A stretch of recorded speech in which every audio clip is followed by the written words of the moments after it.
Hello, welcome to the June 18th, 2024 Club Cubase live stream. My name is Greg Undo and I'm the host of the live stream today. If you've not attended a live stream before, how it works is you could ask questions in the live chat field or simply send questions in advance to clubcubase@steinberg.de. When asking questions, if you could specify which version of Cubase that you're using. So if it's coming from Cubase LE, AI, Elements, Artist, or Pro, which version number, if it's 11, 12, 13. Also, which operating system, that information can be helpful. When asking questions, if you don't get an immediate response, realize that my ability to answer all questions in a real-time manner will soon be eclipsed as we get lots of questions. We'll go through each of the questions chronologically as they are asked.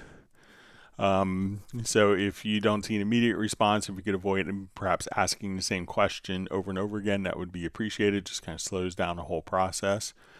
Also, we should have an index of all of the topics covered in today's live stream. They'll be pinned to the top of the comments field, and that will have timestamps so you can navigate directly to particular topics. And if you wanted to search for, we covered, I think, over 33,700 topics. If you want to search for particular topics, you could go to cubaseindex.com. We want to thank Jan for creating the website so that you could search for all the topics. We want to give special thanks to Agent K and Jazz Dude, who serve as moderators. They're not Steinberg employees, they just do it to make a better community experience. We also want to give a special kudos to Jazz Dude for his work with the unofficial Cubase Nation Discord, which is a wonderful resource of information for people on and within the Steinberg community. We will, so once again, my name is Greg Undo. I'm presenting from outside. I work for Yamaha Corporation of America. I primarily focus on Steinberg products, and I'm the host today. So if you are watching this live, or if you're watching it on replay, please feel free to introduce yourself and tell us where you're from. And with that, we will go ahead and begin. All right, so we see Tim K on from Zeist in the Netherlands. And Tim K has a question. It says, I recorded and created a funky percussion loop from a vintage drum machine. So far, Quantize ruins it, and so does tempo detection, Cubase 13 Pro. Oh, and I absolutely don't know what I'm doing. So if you created a funky drum loop, or a funky percussion loop, what many people will try to do is to take a kind of a loop that doesn't, or drum beat or pattern that doesn't feel good, and try to make it funky. So I would ask Tim if you actually needed to do, roughly what you need to do. So, if you need to actually quantize it or find tempo detection. So if you don't know what the tempo is from the drum machine, most drum machines will give you kind of a tempo indication. What you can do is if you go into the sample editor, and if we go to definition, if we listen to just this one particular drum loop, if you're trying to find the BPM of the loop, of the funky percussion loop that you did create, so let's say we have, so if I come here, I'm just going to count how many beats and measures and bars. So we say like we're in 4/4 time, it looks like. So we go 1, 2, 3, 4, 2, 2, 3, 4. All right, so we can see that this is a 2-measure loop.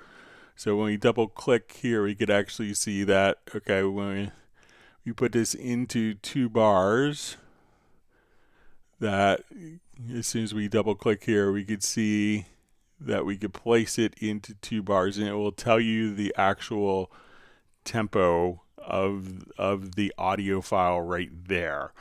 So you could determine it directly from the definition in the sample editor. So if it feels great and you really like the feel of it, you probably don't have to change the loop. And what we could do is just have other parts in your Cubase project automatically go and fit that loop. If you like the funkiness of it and you wanted to apply other tracks and it has a particular feel to it. If we go to, again, the sample editors, if you double click on the event where you see the sample on the bottom, and then if we go to like hit points, here we can edit the hit points. We could find, and at this point you may see a little create tab. You could expand that, and at this point you could say even create groove. So if you had MIDI notes that were all laid out, let's say as 16th notes here. So now this is all going to be, so once we've created kind of the groove, at that point what we could do is it'll just show up in our quantize panel. And we can see the groove there. So we look at this is all perfectly straight. Now I could quantize the MIDI notes here.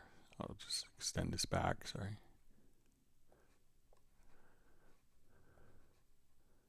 So I could take those MIDI notes and apply the groove quantize from that particular loop. So I would say that if you have the loop, you may not need to do tempo detection or, you know, or quantizing it. So I would, you know, maybe take the feel of the funky loop and, you know, extract the groove from that and do quantizing of that if you like it. All right, so we see from a question from Command Beats. Hi, Greg. My tracks are always quiet. On the limiter, it shows a little bit below 0. How can I make loud mixes? So it's probably just going to be more typical gain structure. So, you know, one, try not to mix, try to get everything set up without a limiter to start with. So let's say if we have a mix here and we're not quite happy with the levels. Let's go ahead and just take a listen to it here.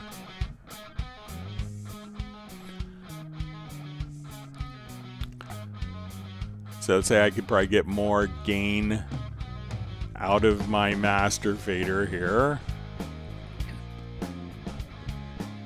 You know, if I take every one of my tracks here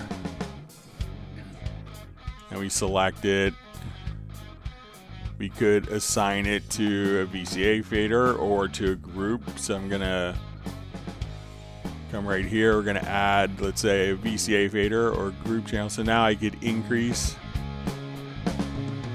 I don't have to worry about my automation, but I could increase gain, just kind of like that. And once you have this open, you could also increase your master fader if you haven't done that. So, you know, you could try to, you know, make sure that you're not trying to add gain artificially at different stages. So make sure that you have good gain on your tracks, that you have good gain if you're going through different dynamics processing, that you have good gain. If you needed to add gain, you know, we could do it on the master fader or send it to a VCA. And this wouldn't affect automation that's already going on. So if you just needed to, again, add more gain, you could do that with the VCA. So without this VCA, let's say if I set this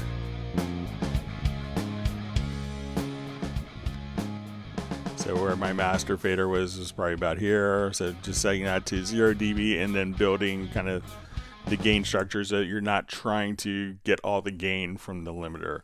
I think that would give you kind of more impact and levels in your mix overall. All right, wonderful to see Jan from Cubase Index in Stockholm. We have John Costigan checking in, a very loyal attendee from Kenosha, Wisconsin. We have DL White saying, hey peeps from Fort Worth, Texas. Glad you can make it today.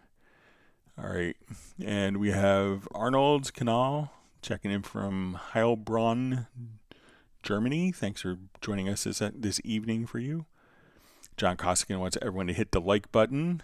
All right, and Uno Memento sending greetings from the summer lake in Sama, I'm sure I pronounced that incorrectly, in Finland.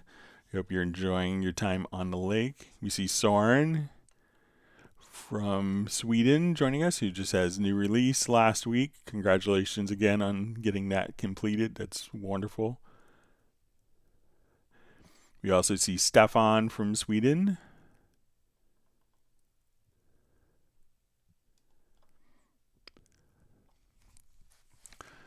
All right, so we see Tone Vision Tone Studios. Hi, Greg. Is it possible to control two different plugins on the same track with one quick control fader at the same time? Thanks.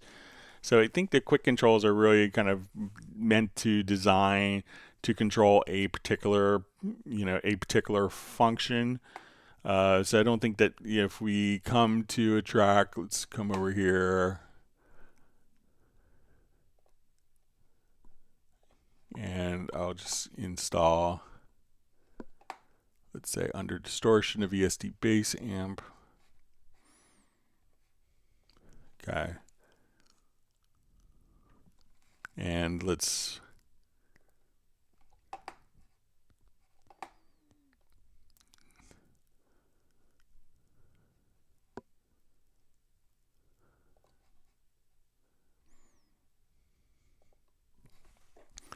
okay, so if we wanted to, I'll just go to my controller here and I'll make sure that we're under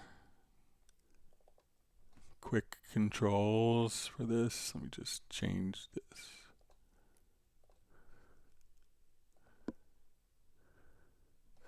All right, so now, depending on which, when we go to different plugins, so if I have my VST bass amp open, we could choose the various kind of quick control settings. So let's say if I want this to control my amp model, that I could use the particular quick control. So, depending on what is with the focus quick control, let me just make sure I don't think I set that correctly.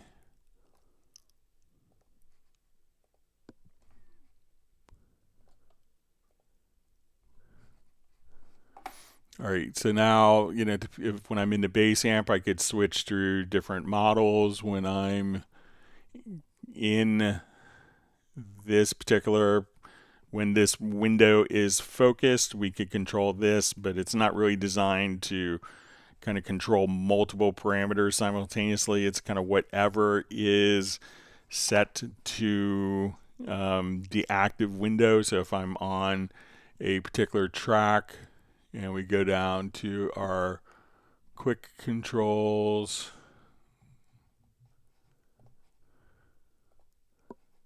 Like if I come over here, we could just say, okay, I want to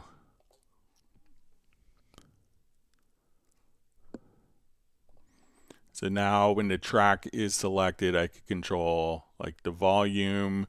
When the plugin is active, I can control, plugin parameters just based on what the active window is.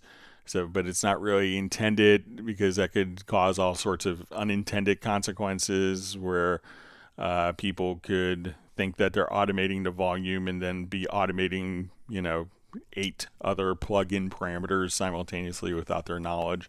So it could be, you could control 2 different plugins, but not the parameters, but not necessarily at the same time. All right, so we have Beast Mode checking in from Ralta in the Netherlands. Thanks for joining us.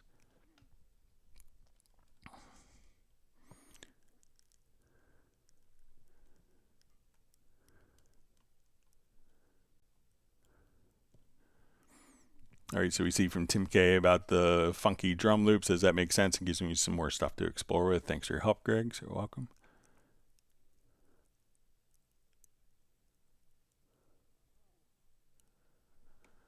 All right, so we see Marcos Segerstrom says, hey, Greg, is there a way to rename a note in the piano roll to easier see key switch lanes? So we can't really rename notes, but if we have...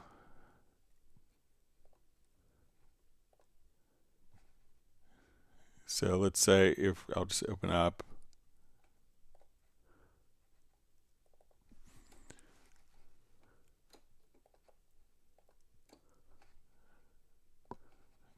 so now I come over here. So if you're trying to actually, see what the key, so we come over here, we have some notes that when we open up the instrument are controlling the various articulations here.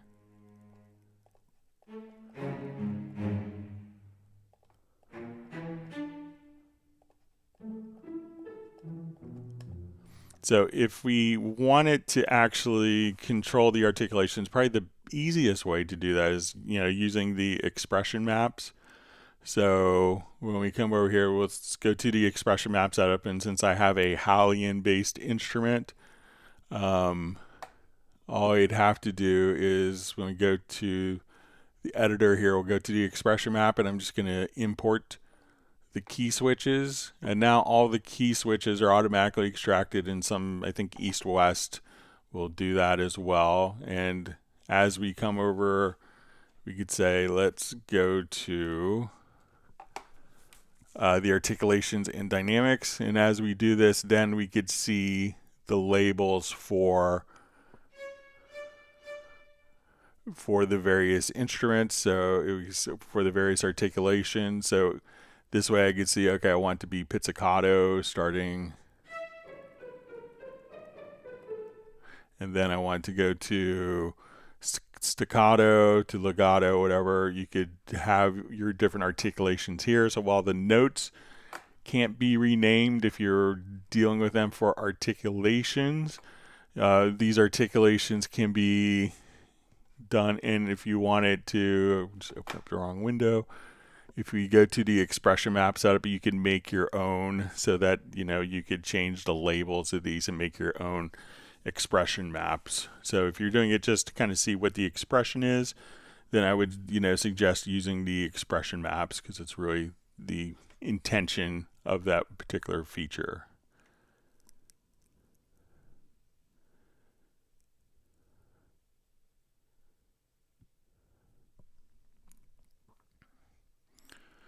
All right, so we see from Ivans, who's sending greetings from Ukraine, in Cubase 13, is there any chance to gray out events when the track is muted, disabled, or frozen?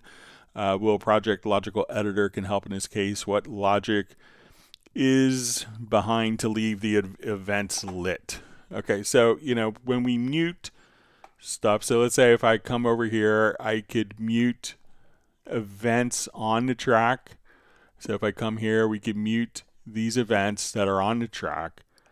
And this is independent of the mute. So let's say I don't want to hear anything on this particular track. I would mute the particular track. And then if I wanted to mute particular events, we could, when I unmute the track, that's going to be independent and function independently of the events that are muted. So if I come over here, we right click, and let's say if we disable the selected tracks, at this point, just enabling the track shouldn't turn off all of these events if I have specifically chosen events to be muted and others to not be muted, so that when I come over here and we enable the track, that my mute that I have set up here will automatically be preserved. So, if we specifically choose to mute events,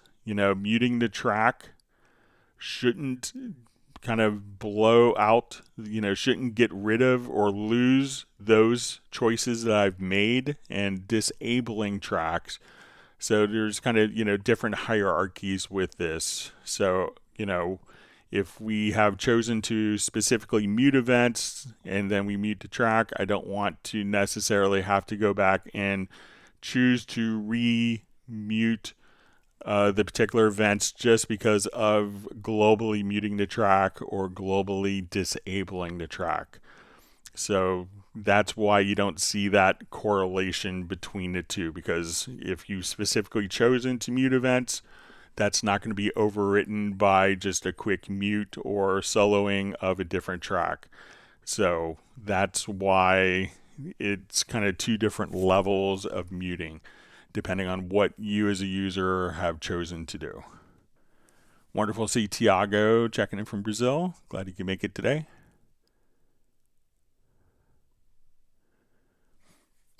All right, so we see from Roland Stuff, says hi from Roland in Sussex, UK. Had a productive couple weeks for once, mainly thanks to Cubase. I'm sticking to increasing my workflow. We're getting there. That's great news.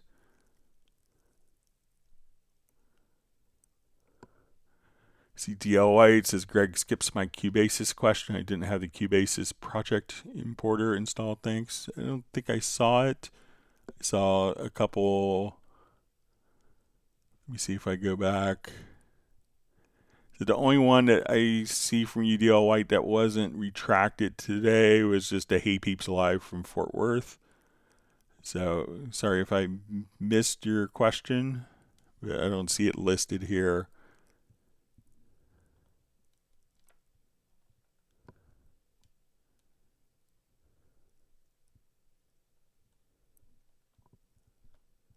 Sorry if I missed it. All right, but I don't see it listed.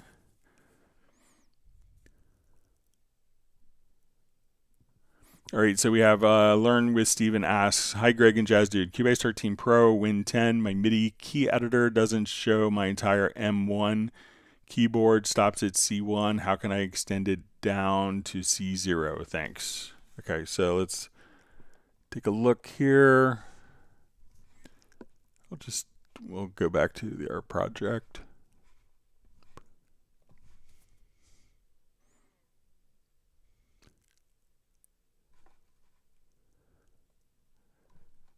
All right, so let's open up just track with key editor. So we come over here. So usually just kind of scrolling on the right-hand side here will show you the full range from C-2 through, looks like to G8. So make sure that you don't have that, that you navigate like this. So it may show you only like C1 at the bottom here, but if we just grab this handle on the right side, you should see all the notes unless you've specifically kind of filtered the notes. So if we come over here, you could also say show pitches with events.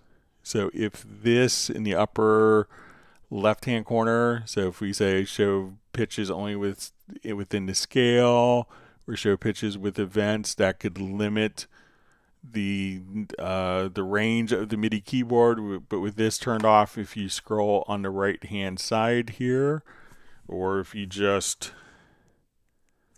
as we scroll up,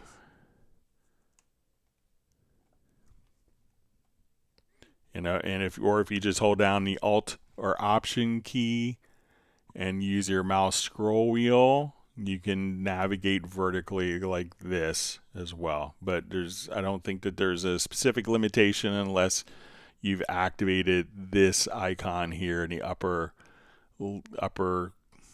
toolbar right here, just to limit those particular ranges. So let me know if that makes sense, Steven.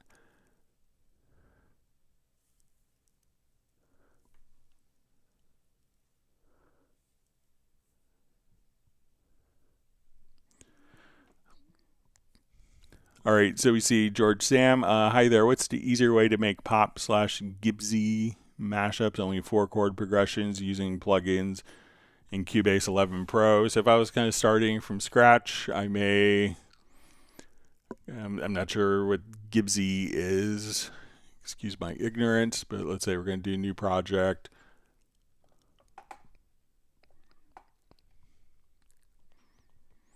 Okay, so I would do we'll look for like a quick drum. So, and I'll just use kind of only included content here.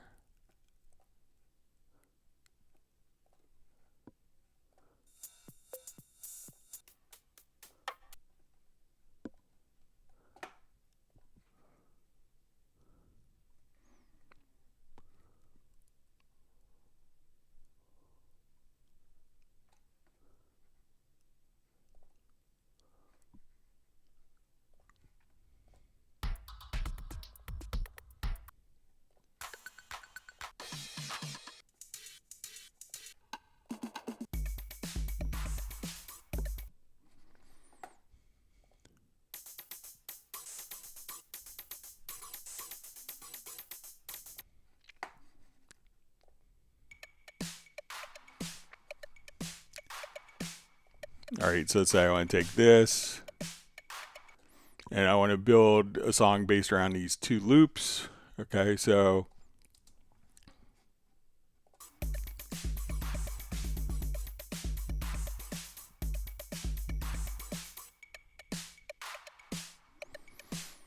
I'm going to add an instrument track here. So let's just make a kind of a synth. So I'll go to HALion Sonic.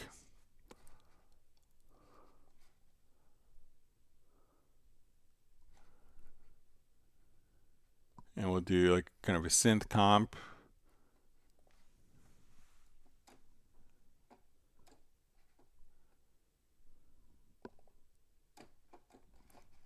And we'll just make sure that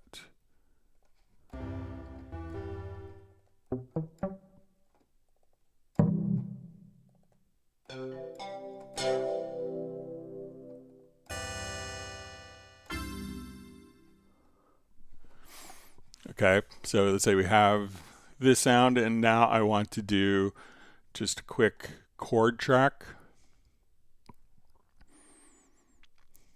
So we're going to add a chord track because you want it to be like 4 chords. So let's say, okay, we want it to be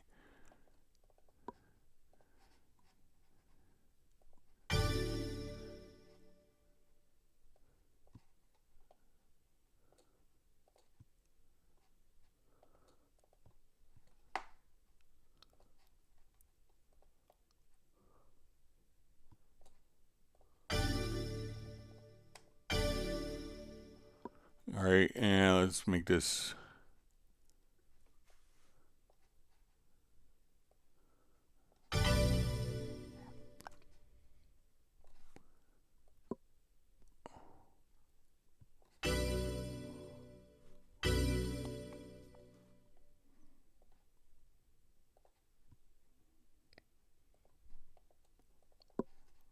all right, so I'm just going to do a quick chord progression here.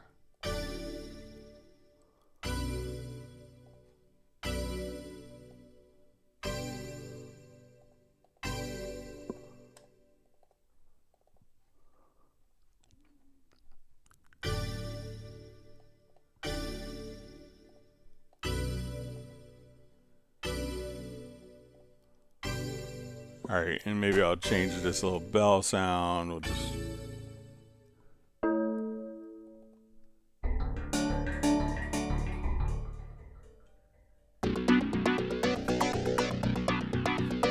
okay, so now this is just kind of following the chord progressions.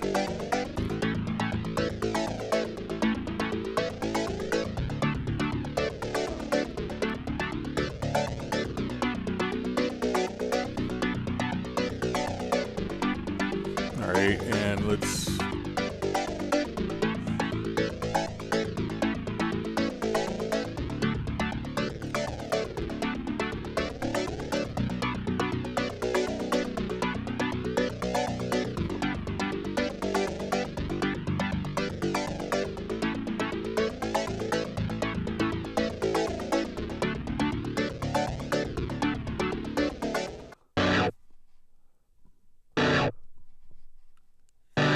just put that on different.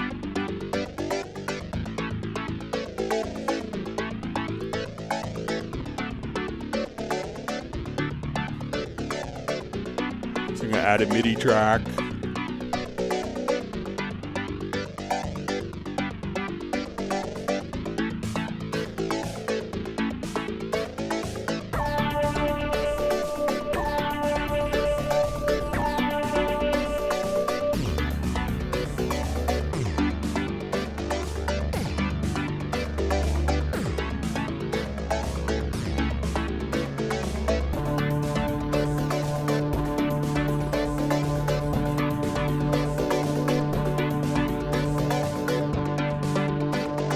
And I'll just program maybe like a quick 4 and a floor type of bass drum. So if I come here, let's add a groove agent.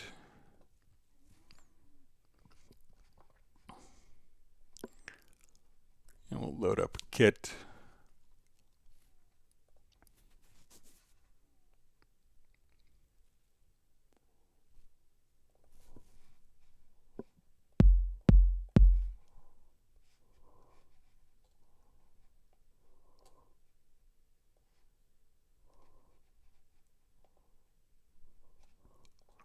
All right, so take this and let's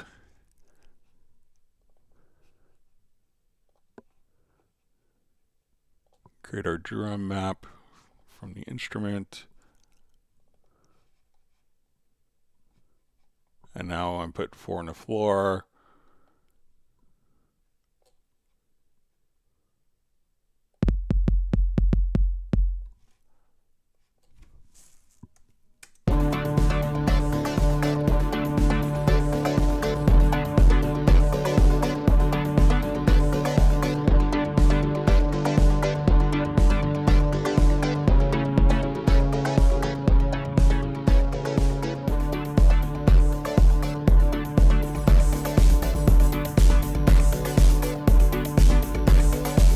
So if you had to kind of create something from scratch, you know, maybe just kind of start off with a drum loop. You could add some MIDI drums, come up with the chord progression, and then you could just place these 2 tracks where you could monitor, and that way if we change the chords,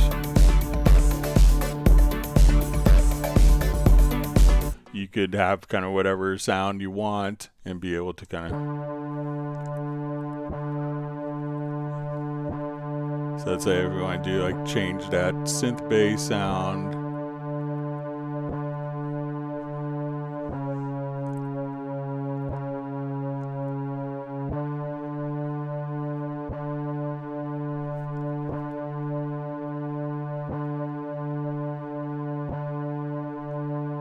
So I'll just change that here quickly.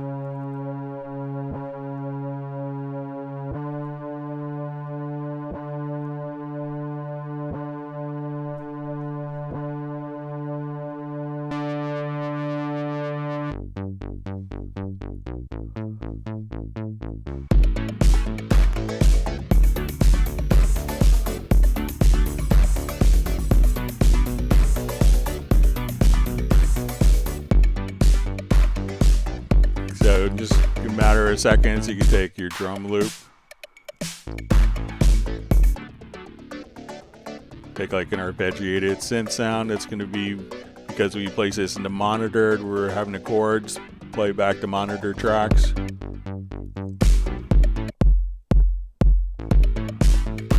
then you can kind of create a quick 4 percussion pop song with kind of built-in stuff in a matter of minutes. So.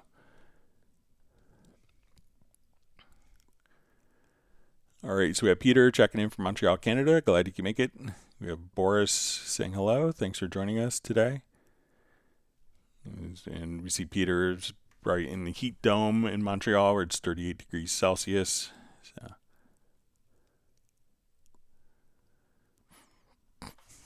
All right, so MW asks, you guys, I'm on the fence about either the complete ultimate upgrade that's on sale or the Cubase cross-grade offer. So I would always get this Steinberg, because I think it's a good investment.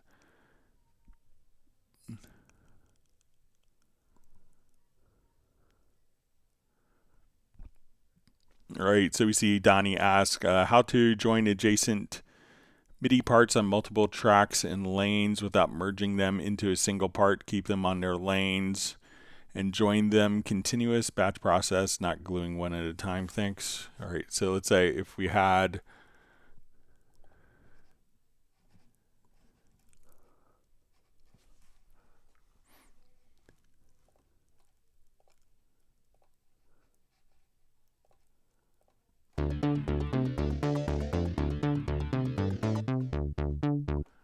all right, so I'll just go ahead and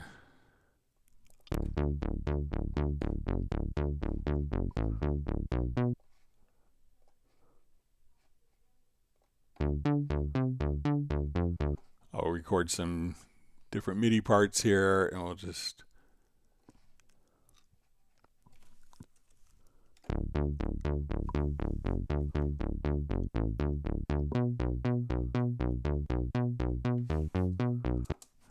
all right, and let's do another. All right, I'll make this part and then we'll put it over top. So now when you go to lanes,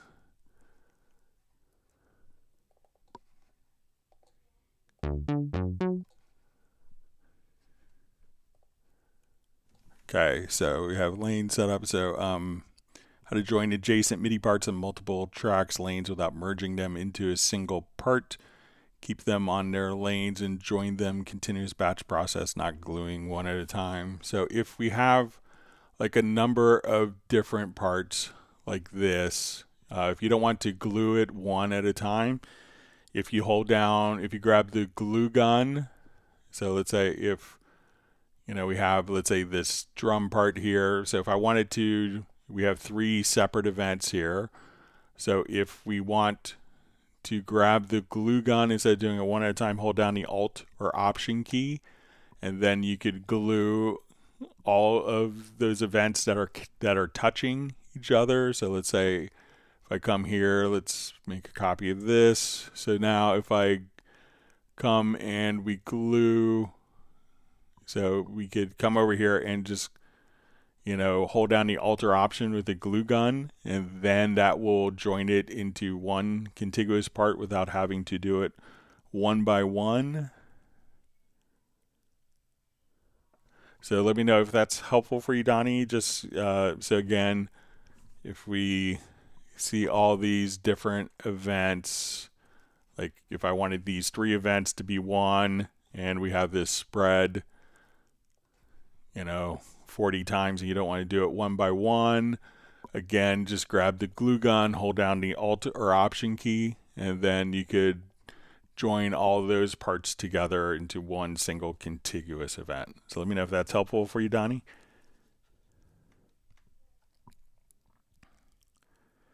You see Jazz Dudes reminding people that 1 week from today will be the 400th live stream since COVID. So we will be doing our live stream trivia. So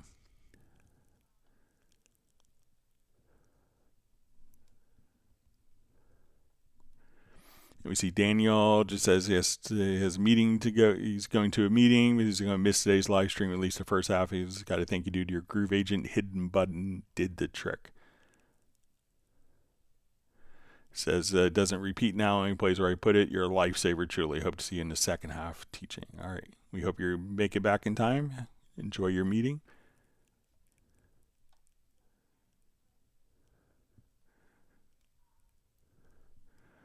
All right, so we see Marcus just saying thank you.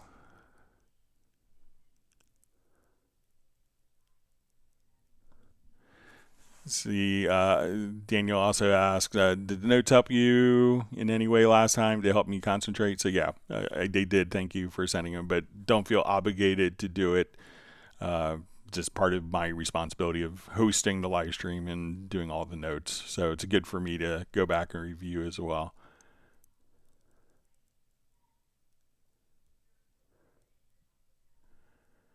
DL White just says he had a typo in his message. We're glad he got it figured out, how to import the Cubase projects.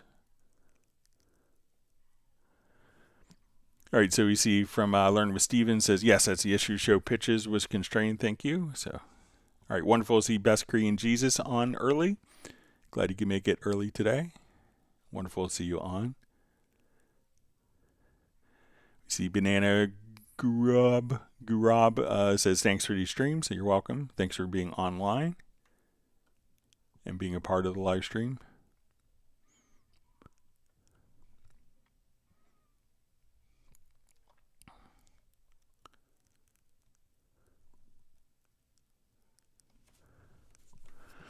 All right, so Banana Gurab asks, my question is, when I right-click on an audio loop in the media bay and select detect tempo, nothing happens. How do I get the media bay to show the tempos of all my loops? Okay.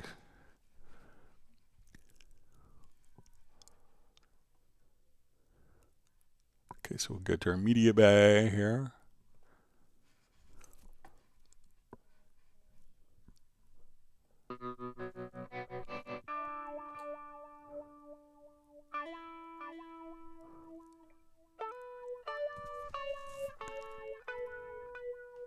All right, I'll just make a new loop here. And we'll see if we could.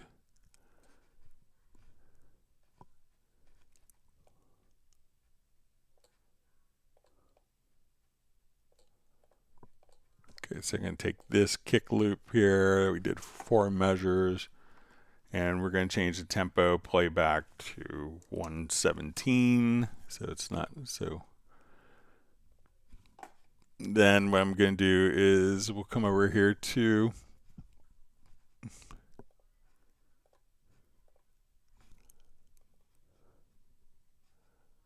go to our render settings. I'm going to save it to my desktop.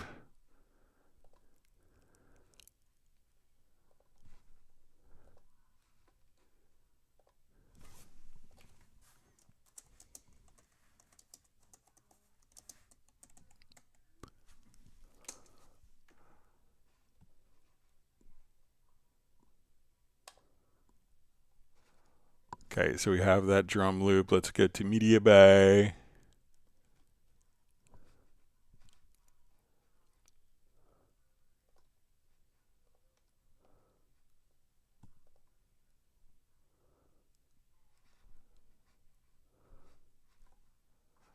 Okay, so we have a 117 drum loop. So this is the one we just made. So we see that when we did that, that was automatically created. So we see that tempo, but let's see if we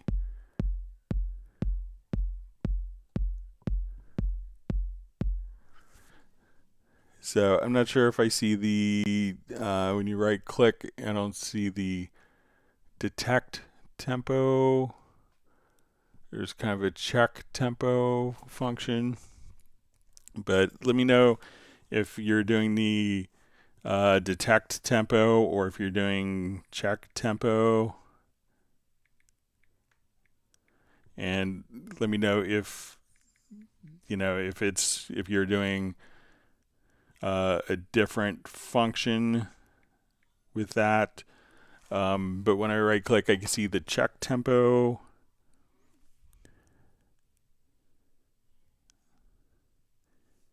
And I think what this could be doing is if it's actually, let's say if we have this and we have the meter set for 3/4.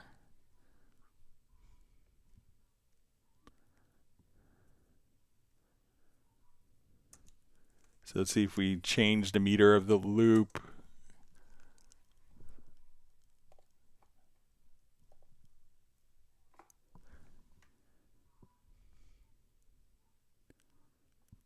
So I think the intention of the check tempo is to try to figure out like if it's the wrong particular meter that it could automatically, so let's say if we do this in 2/4, let's just see.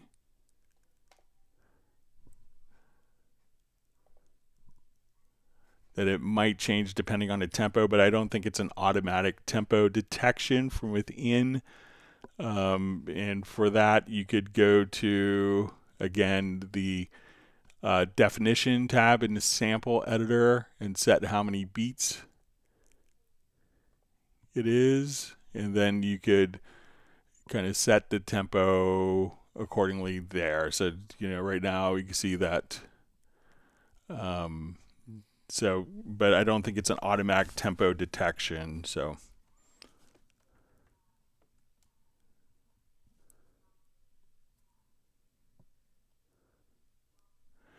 right, wonderful wonderful to see Brian Sawyer from Beulahville, North Carolina.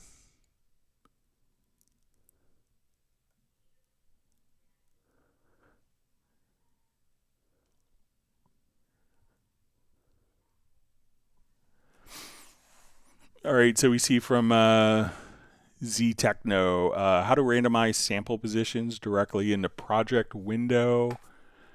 So let's say if I have these events here that are directly on, so we say we're starting here on directly on, measure 1, beat 1, measure 7, beat 1. So if I want to randomize, I guess, the sample start times, I think we could do this in the project logical editor. So let's come over here to setup.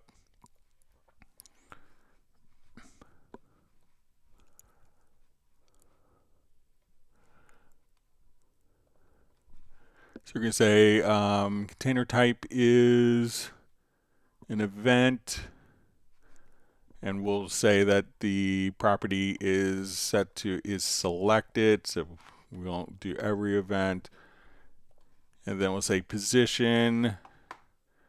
We can say set to relative random values between minus 100 and let's say 100, positive 100.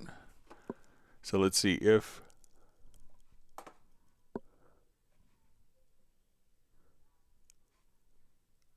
okay, we'll say property is set to is selected, sorry. So we can see that now this particular, if you want to randomize the start time, so right now we're at 7.1.1.0. If we watch this, it'll just kind of randomize the start time within like 100 ticks. So again, you could say transform, container type is event. We could choose to do it to only selected events so that not every single event on the project will do it. And position set to relative random values. And then you could adjust the parameters how before or after it goes.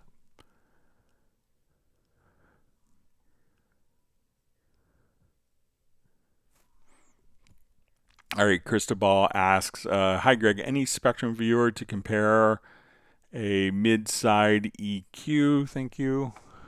All right, so let me just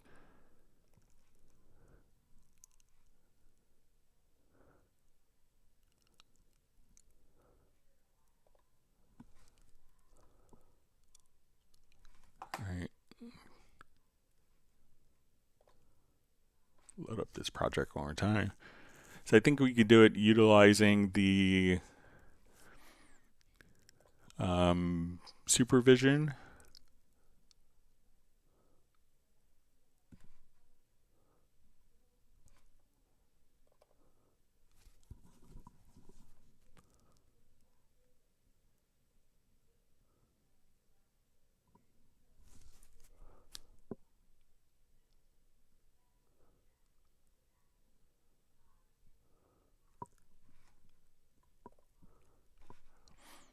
Okay, so let's say we're playing this project.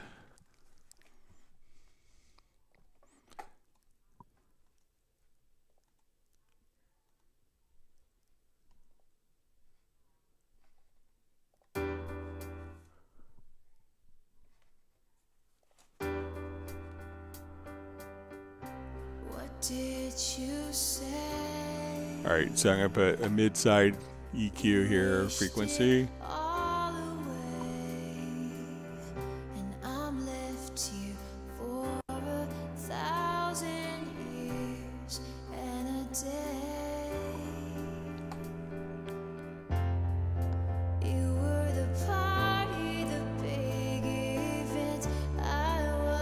All right, so let's say we're adjusting our mid. All right, so I'm going to go to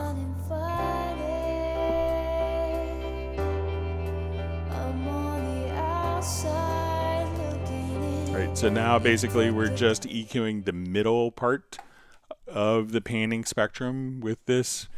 So we'll come over now to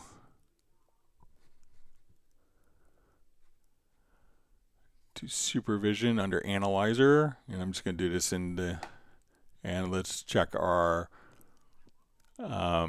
spectrum bar. All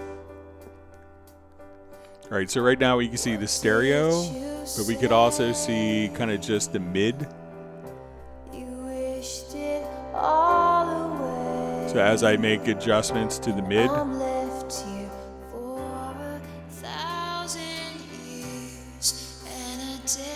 so we're not looking at just the stereo. And if we want to see kind of the mid side together,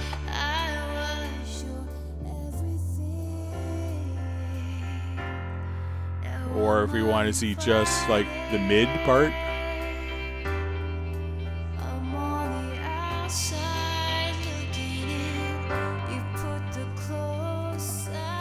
Or if I conversely will do the sides, we can now look at the side channel, and as I adjust the sides,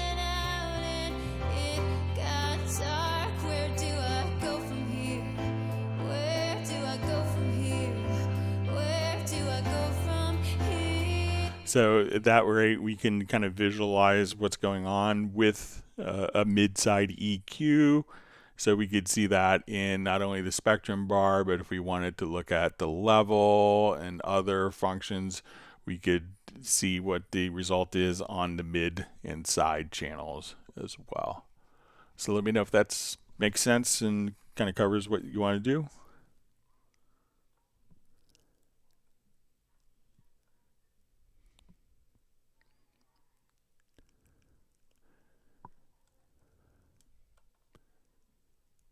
All right, so we see from George Sam, just says, thank you, Greg.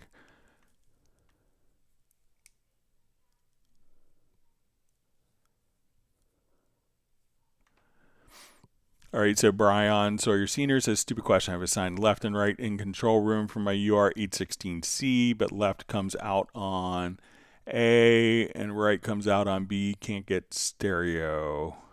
So make sure that when you do this, it sounds like maybe if we go to your studio menu, Brian, and we go to your audio connections here, and let's select the control room, make sure that when you added speakers, you add monitors, that you didn't accidentally add it in mono, you know, because if I added two speakers in mono, two monitors in mono, we could do this.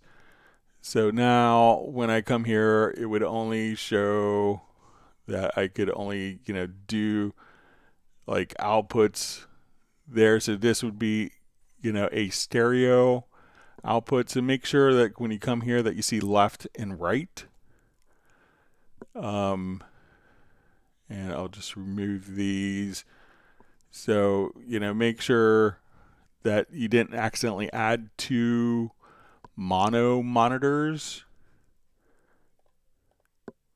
There also in the control room, if you're not quite hearing stereo the way you expect, you know, if it's coming out of both speakers, you could check your downmix presets and make sure that it's set to stereo here. So you may have to just kind of scroll up depending on what tabs are active, but if you get to your downmix presets, you could just choose and make sure you're not downmixing to mono and stereo. But my guess would be that the audio connections here, if you click on your speakers, make sure that it's set to stereo out and you don't have two mono monitors configured.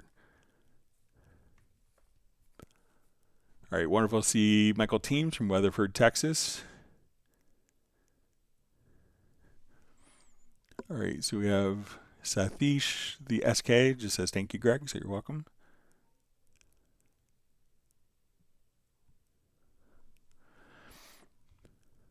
All right, PK asks, how are we able to hear your DAW audio, both your mic and the mic on YouTube, the live stream so clearly? What's the best way to route the audio? So it really could depend on your audio interface.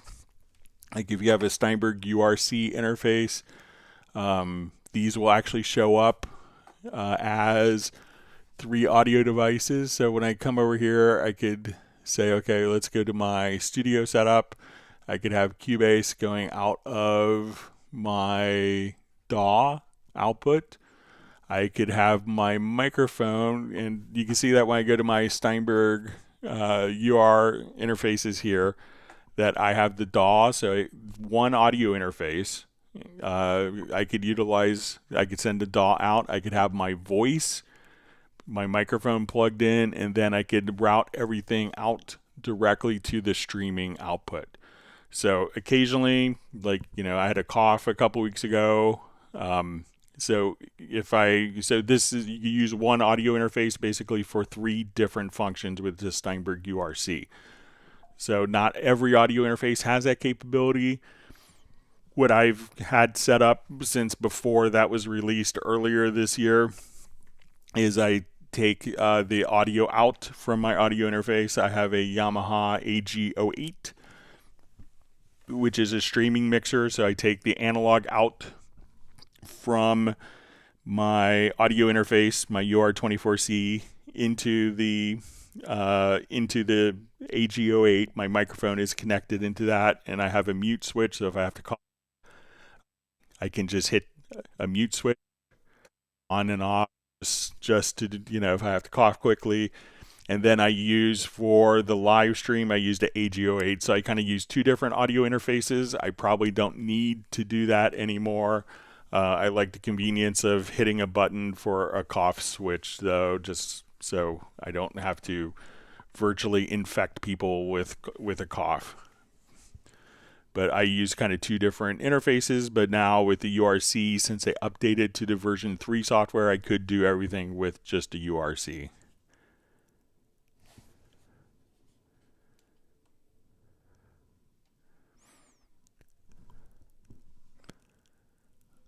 All right, we see Michael Teams is busy on the ice cream distribution.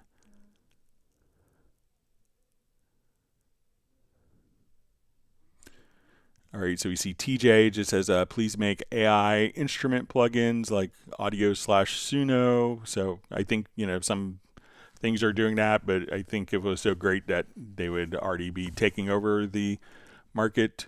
So, but it doesn't seem to be doing that so far.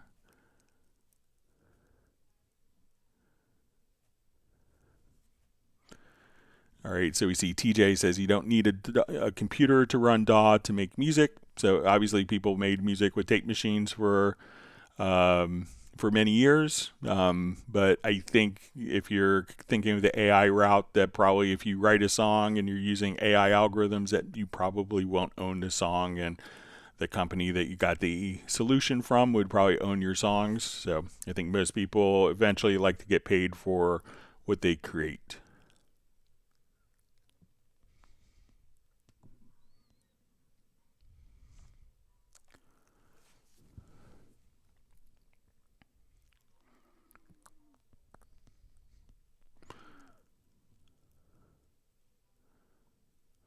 Okay, so we see from Donnie, says, hi Greg, exactly what we did with the alt click with the glue gun, but do it to multiple selected parts on different lanes that are stacked, like parts on lane 1 to lane 3, etc. at the same time. All right, so let's take a look.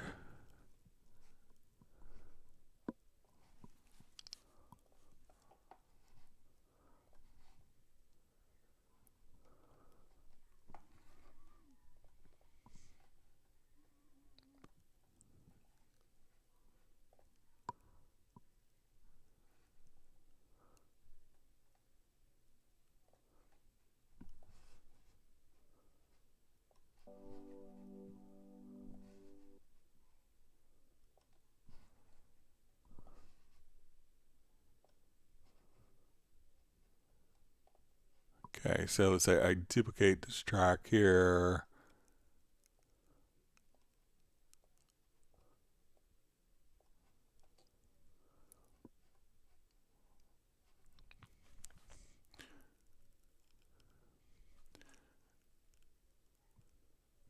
Okay, so let me just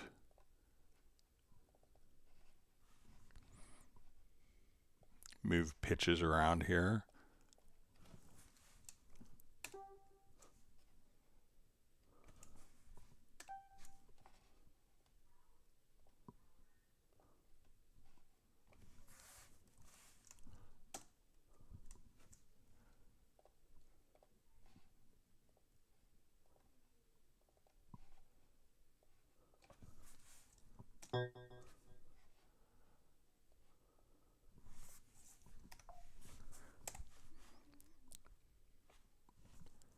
Okay, so if we have multiple parts that are stacked,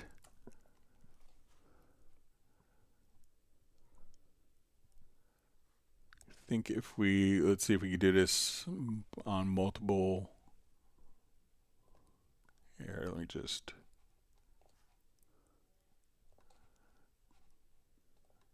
duplicate this track and move it over.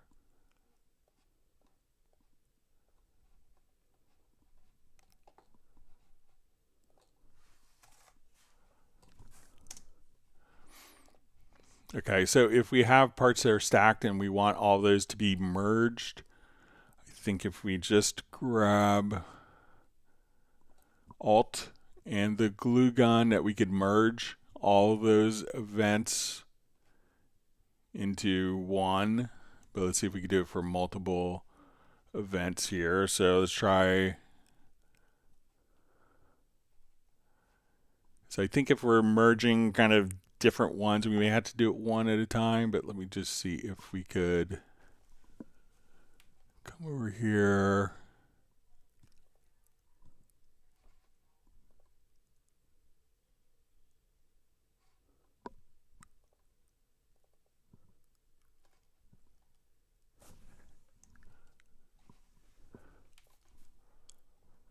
So for each part, what we could do is the Alt key, Alter option, and click with the glue, and now that would take it into one single event. But let's see if we could do that for multiple.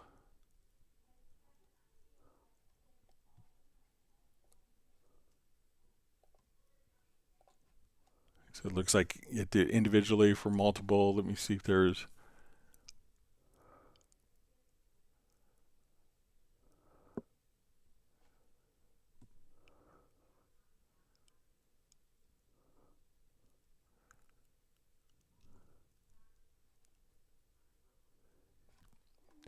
Yeah, so I don't think the bounce MIDI is going to work for.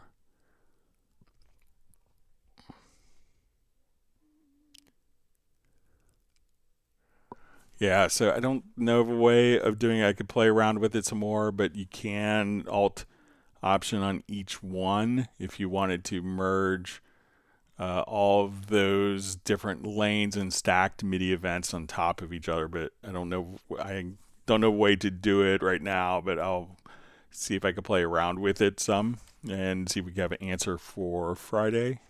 But thanks for the clarification, Donnie.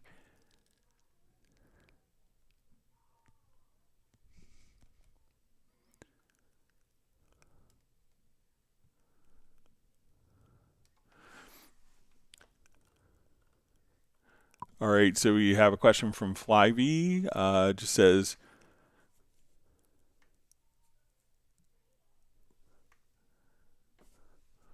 it says, I have this problem today. When I try to click record, a pop-up comes up saying audio recording aborted, the disk is full. How do I fix this? So usually, check to see, obviously, if the disk that you're recording to is near capacity of being full. One thing that you could try to do also, and it could also be maybe the folder that you're recording to is write protected. Try right clicking, and if we go to set record folder, I think it's called. Let me do it for audio track, sorry. Right click, and then you'll see a set record folder, and try setting to a different location. So it could be maybe the location that you're recording to is write protected. I would sometimes see this message when people would have a CD-ROM or DVD in their computer, and they selected that as the record drive. We would get that message, but check to see how much capacity you have. Try just a different folder, because maybe the folder that you're trying to record into is write protected or is in read only mode.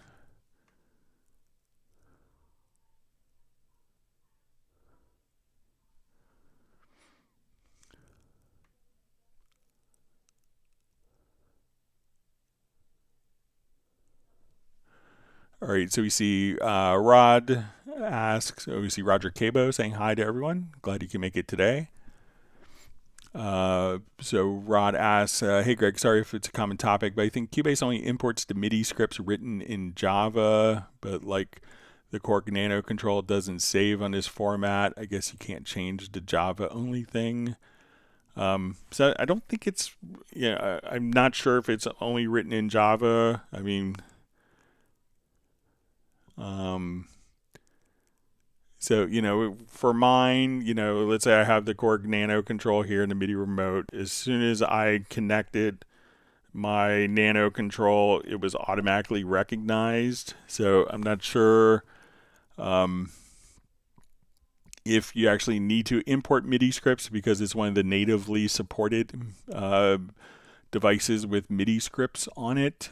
But let me know if it's not being recognized. But mine was kind of automatically recognized with several different pages of parameters that were already defined. Okay. So we see Z Techno says, thank you, Greg. All right, so we see Udio/Suno style AI instruments plugins are absolutely coming to DAWs. I just don't want Cubase to be the losing DAW. So I'm sure that our team of developers and product planning, they're usually on top of things. I think that you always will see Steinberg is kind of the industry leader in coming up with concepts and paradigms for DAWs that are copied by just about every other company. Wonderful to see ProWash DFW on. I saw your post on Facebook. I hope you're doing well. It happened to a trumpet playing friend of mine who then turned into a keyboard player. It's been very successful. Wonderful to see Nick on from Essex in the UK. Glad you can make it. Everyone's watching how well Nick will do next week in the Club Cubase live stream trivia.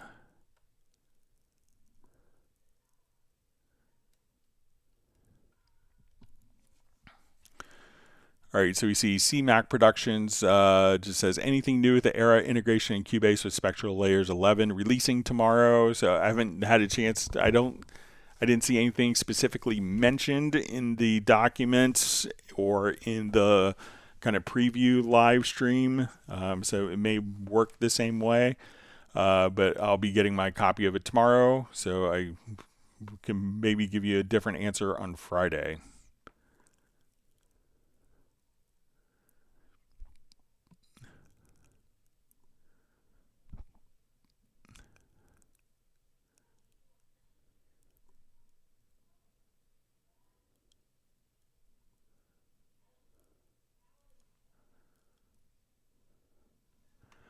All right, so we see Brian Sawyer Sr. says, did what you said. Now I have lost the right side completely, but only in Cubase. And the idea says left, right in stereo.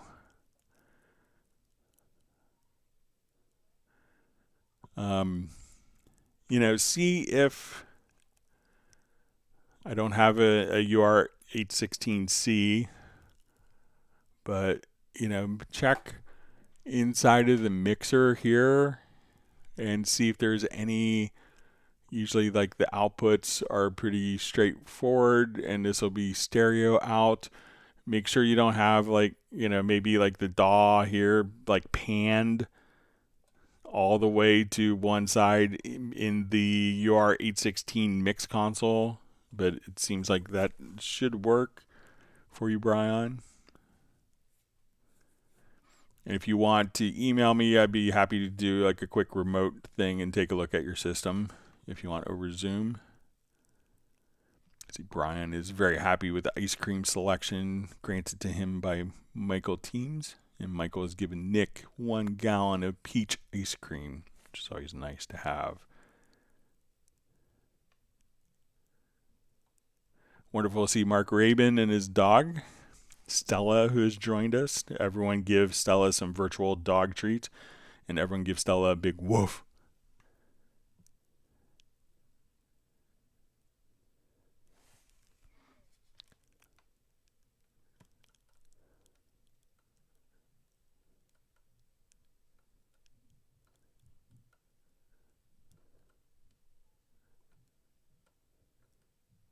All right, reading through comments. All right.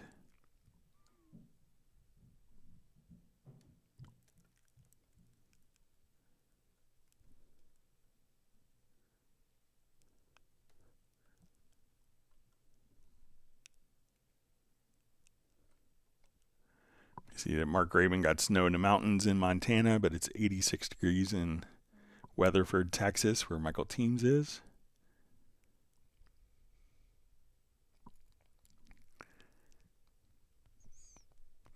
And one other thing for Brian Sawyer, check to see what happens if you go to if you go to the outputs. So let's say if we bypass the control room, and if we choose the control room not to be connected, and we go to like your stereo out, if you're getting stereo, if you define it in the outputs there, that could give us an indication of to see if it's if we could isolate it to a control room setting.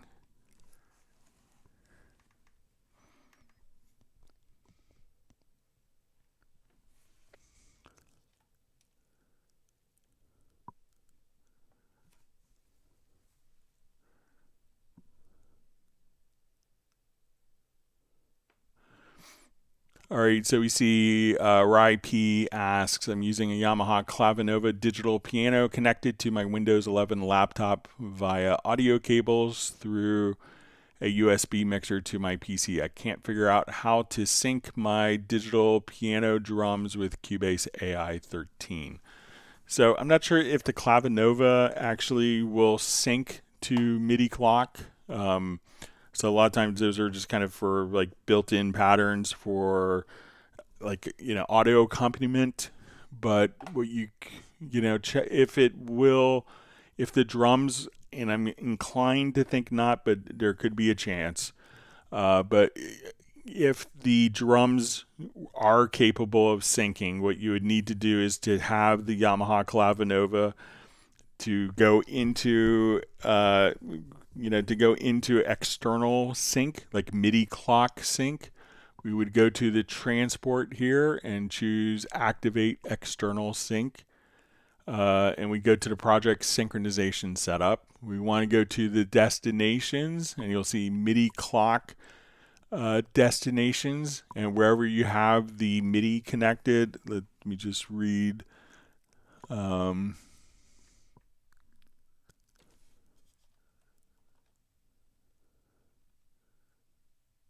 All right, so if you have the MIDI connected, you would probably just choose to have the MIDI destination of your Yamaha Clavinova. And at this point, when you hit play in Cubase, it will send MIDI clock to the device. And if the device responds to MIDI clock synchronization, at that point, the sequencer should automatically be playing, and the clock and the tempo should be synchronized. But I'm inclined to think that maybe the Clavinova isn't designed to function as like an external sequencing workstation. So, but you could read up on if there is MIDI clock synchronization on the Clavinova, and again, just come over to transport, to project synchronization setup, destination, and send MIDI clock. Make sure that you have the Clavinova, if it does respond, that it's listening for incoming MIDI clock timecode. And then if it is, then it will play in sync. But I'm not sure if it does. So Mark Rabin says it's 50 degrees outside, but low of 33 expected there tonight, and 88 degrees Fahrenheit on Sunday. All right, we see greetings from Germany. Thanks for joining us.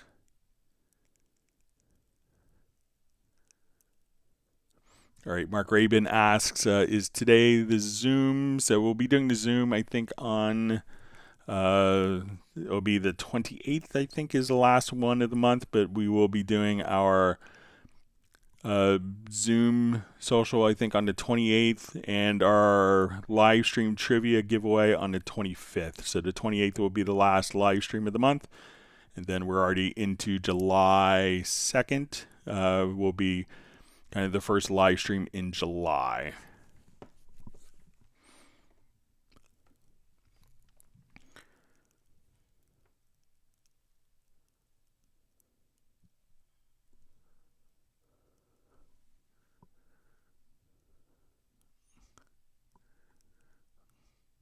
Okay. Wonderful to see Pertti Kominen checking in from Finland. All right, Mark Rabin says Stella is blushing. Woof. All right. Is if you go to the media, you can do this in in the pool, which is kind of a collection of all the media that's all the audio files are being used in a particular project. But try coming over and you'll see a remove unused media. So if I come, let me just go to this project quickly.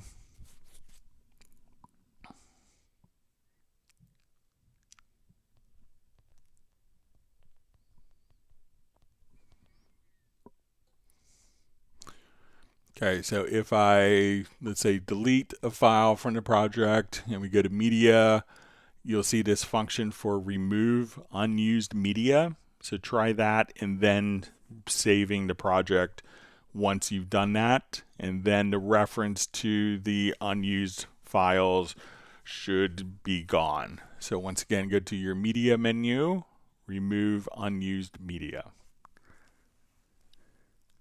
So let us know how that works. All right, you see Brian Sawyers says here's a pig's ear for cello, which is popular in North Carolina. All right, Michael Teams has granted myself and my family 1 gallon of cinnamon crunch ice cream. It's one of my son's favorite cereals, so he will like that flavor a lot.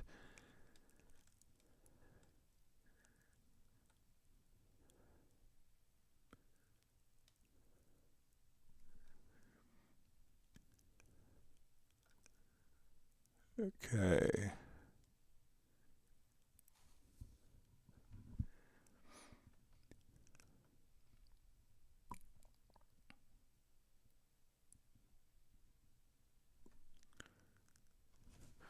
All right, so we have a question.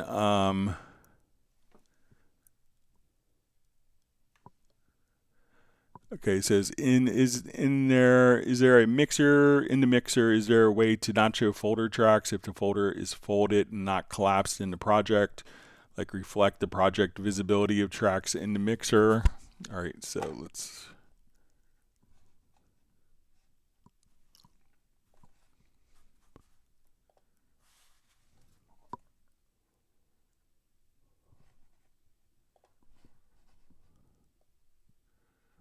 All right, so let's say if we are in the mixer, so let's say I have in this project, all of my drums are in a folder. So we go to, let's say, our mixer here.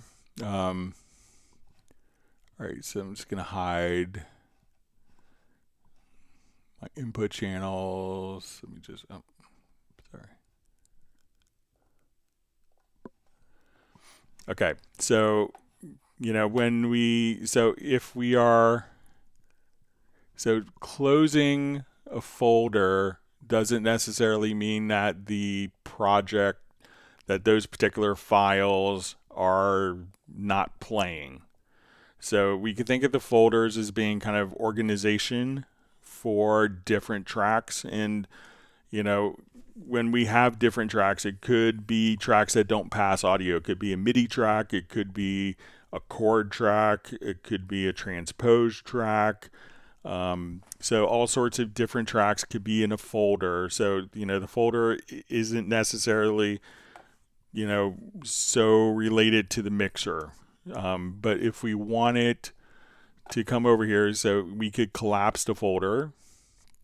If we didn't want to see the drums, I could just hide the folder just by clicking to the left of the folder. If we wanted this to automatically, so if I'm here on my visibility in my project window and when I go to my mixer, if I wanted that to be the same, what we could do is you see this little icon here just to the right of visibility, and we could say sync project and mix console, and we could choose between the different mix consoles. So now when I open up my mix console, these are in sync with each other. So if I open up a couple of drums, we can see that this will be in sync. But just, visually tucking away a folder won't hide it. But if you, again, just come over here, because those tracks are still playing back, whether it's tucked away or not. So if you wanted to hide all the tracks in the folder, you could do that. but where you see this almost like an equal sign to horizontal lines, when you click there, you could have all of the settings, the visibility settings synced between this. So if I don't want to see the bass or guitars, I have them hidden on the project window. Now that this is with, when I open up Mix Console 1, at this point, if I get the right keyboard shortcut, that those same tracks will be hidden invisible so that they are, as you can see, I make changes in the Mix Console. This is automatically synced with the project window.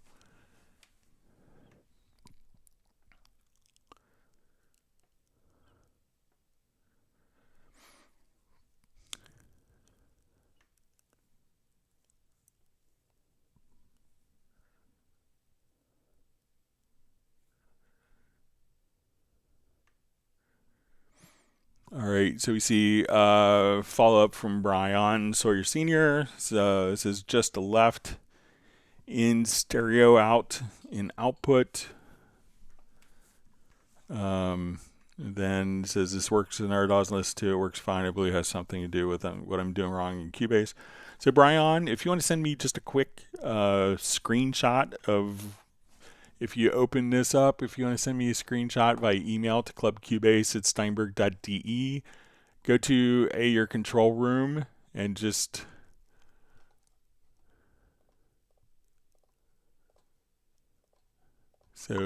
just show me like where like your monitor outputs here. If you can send a screenshot of that, that would be helpful, and maybe just a screenshot when you go to the stereo out. If you can send 2 screenshots and maybe email me at clubcubase@steinberg.de, I'd be happy to take a look at it, and that would, I think we could get it figured out for you.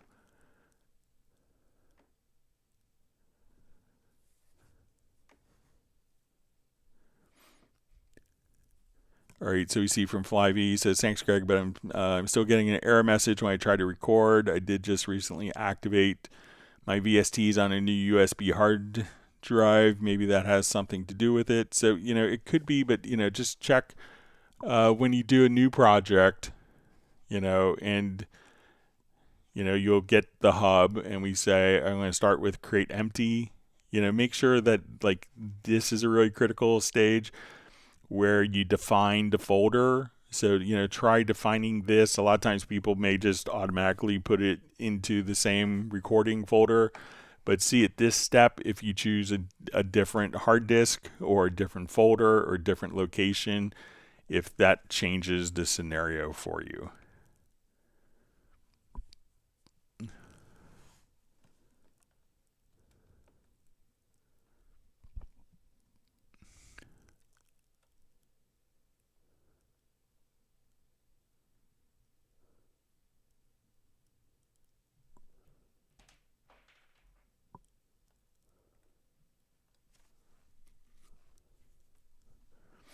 All right, so my chat field jumped.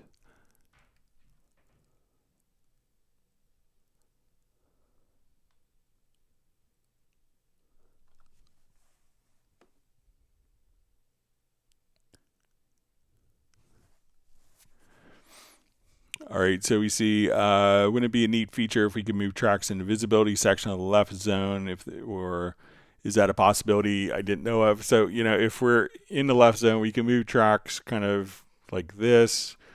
I know there's, long-standing feature request for being able to like move tracks within the mix console, which it currently doesn't do. I know it could be annoying, and you think that if we go to the mixer, that maybe a workaround would be just kind of take tracks, but currently you can't move it here. Just kind of reflected on the, on what happens in the project window as we move tracks around. So I know Steinberg is aware of the desire to be able to have more flexibility of moving tracks in the mixer. We'll see what happens in the future.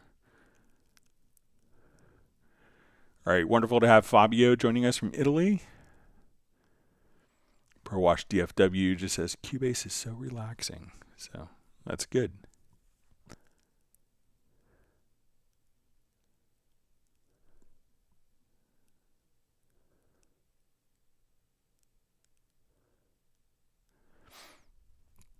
All right, Fabio asks a question. Is it possible to export a MIDI from an arpeggiator like Retrolog or play it in another instrument?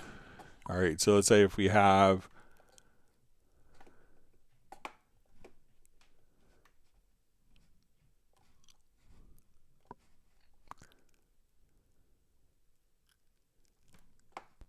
All right, so let's say if I have, I think I may have this on and make sure I don't have this. All right, so I'm gonna open up Retrolog and let's say I'll just do like an arpeggiator. So I'm gonna come over here, let's activate the arpeggiator.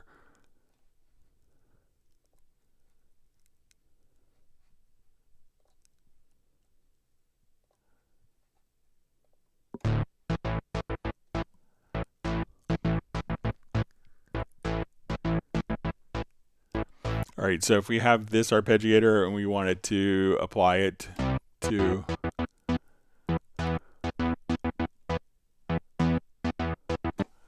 All right, so let me just... So if we click on record, and this is a little awkward, I'll grant you. So now I'm just gonna...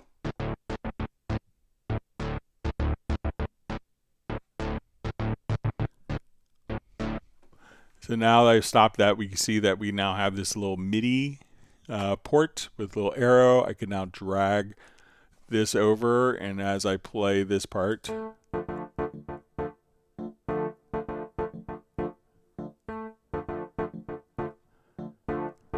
so on the arpeggiator within Retrolog, you can record the arpeggiator, and then once you're done, drag that recording into the project window for other instruments or other tracks.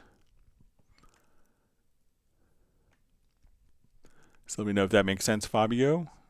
Thanks for joining us this evening.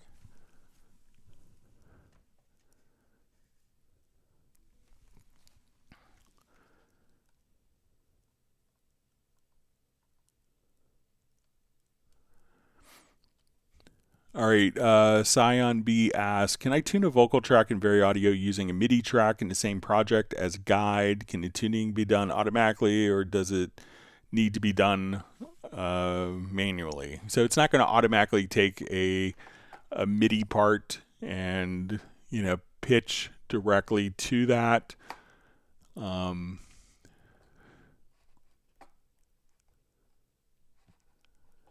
What we can do,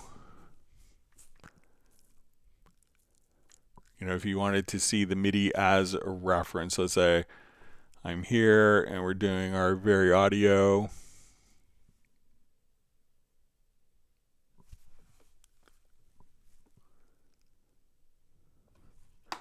All right, and then we could add a MIDI reference. So let's say I just want to add a piano. So at this point, I could see the piano part kind of underlaid as a reference, but it's not going to automatically, you know, say match the vocal to the MIDI part, you know, because it's a little more involved with transitions and different segments, you know. But what a lot of people will do, if you want to kind of an automated, you know, Vari Audio, is just to kind of select a number, and you could just come over here and correct the pitch globally. So, you know, if you had to do something in 30 seconds to correct pitch, I would select all the segments and then, do the correct pitch, and that will probably get you 80% of the way there for a lot of vocal tuning. But again, you can, if you come over here to your MIDI reference, you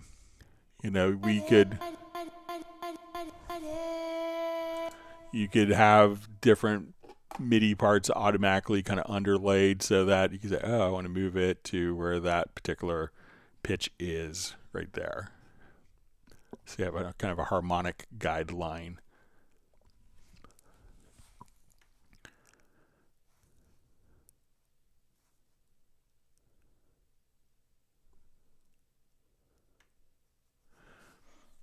All right, so we see Bratband Studio. Hey Greg, I have my key step 37 synced with MIDI clock through USB, which triggers every time I start Cubase. I'm switching the DIN switches to keep it from playing every time. Is there an easier way? So, if you don't want it to be synced, go to, if you're telling it to send MIDI clock out, then it will transmit MIDI clock. So if you go to your project synchronization setup and maybe just turn off the MIDI clock sync when you don't want it. So if you don't want it every single time, just simply deactivate that in the MIDI clock destination, and then it won't automatically sync to it. But if you're, telling Cubase to automatically send MIDI clock out to a device, you could also turn off external sync on your key step 37 as well. Should get you kind of the same result.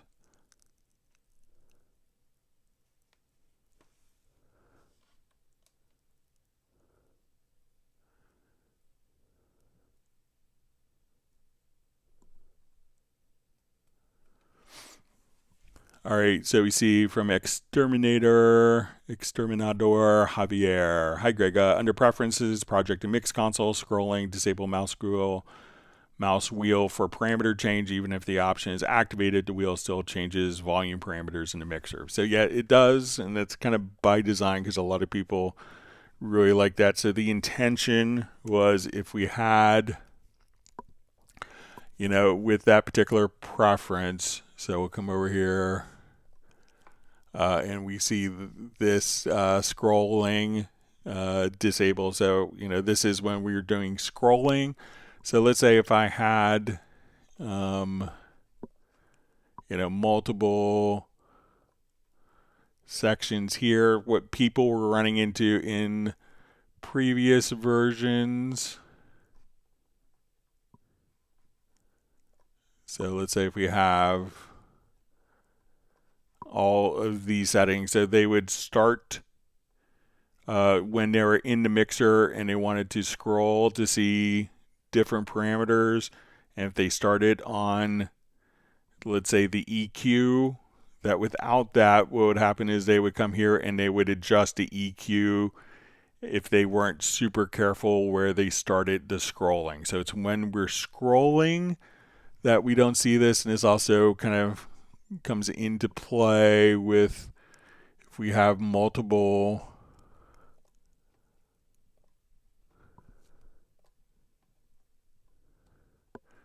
that, if we have multiple tabs open, that, when we come, that we could adjust, we can scroll freely without accidentally moving parameters. There's still lots of people who their favorite computer controller of all time for mixing is the mouse, so it doesn't disable the mouse.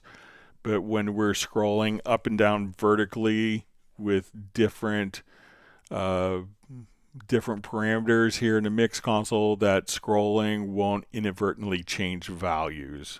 That was the intention of that preference. But I'll pass it along again. I know we've had people that want to turn that function off. If you accidentally do hit the fader and you're like, oh, just hit Alt or Option plus Z, and that will undo. You have an unlimited, unlimited undos in the mix console. So if you accidentally scroll and say, oh, now I've totally ruined my song, you could come right over here to your edit history and you could adjust and undo changes. So if I move that, then I could just come right there and undo. So you have unlimited undos for your mix console changes as well.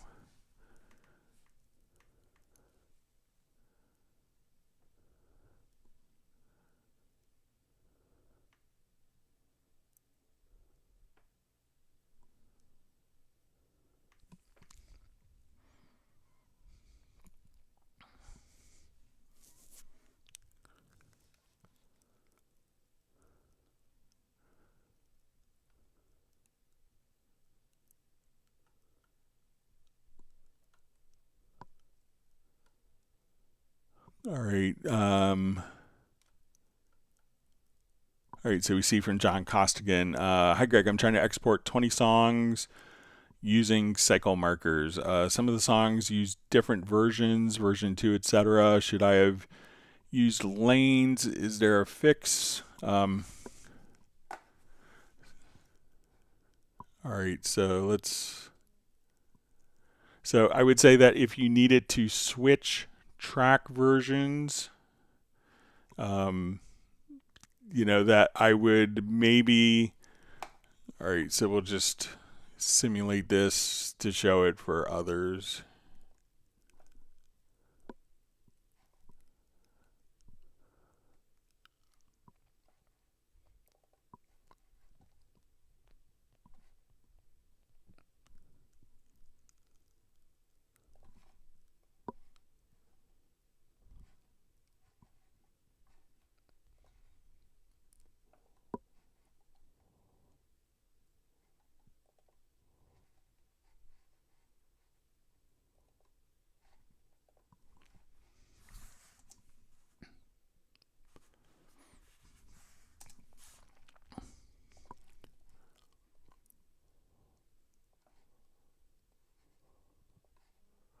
Okay, so let's say if we are here,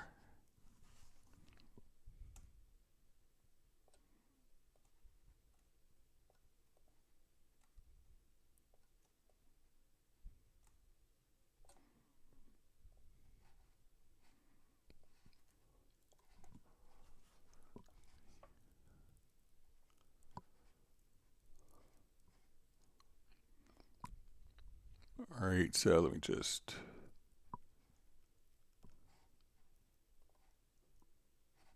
okay, so let's say we're doing, perhaps a live song. I want to come over here. Let's add a marker track. Okay, so I want, add another marker track.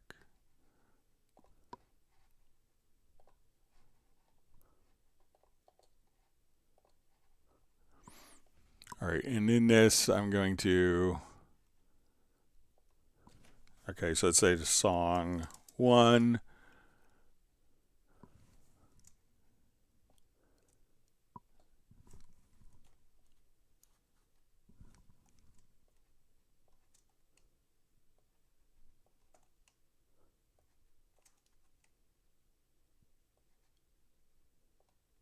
Song 2, so I'm just holding down Command or Control plus Shift, and we could drop our markers, add them in.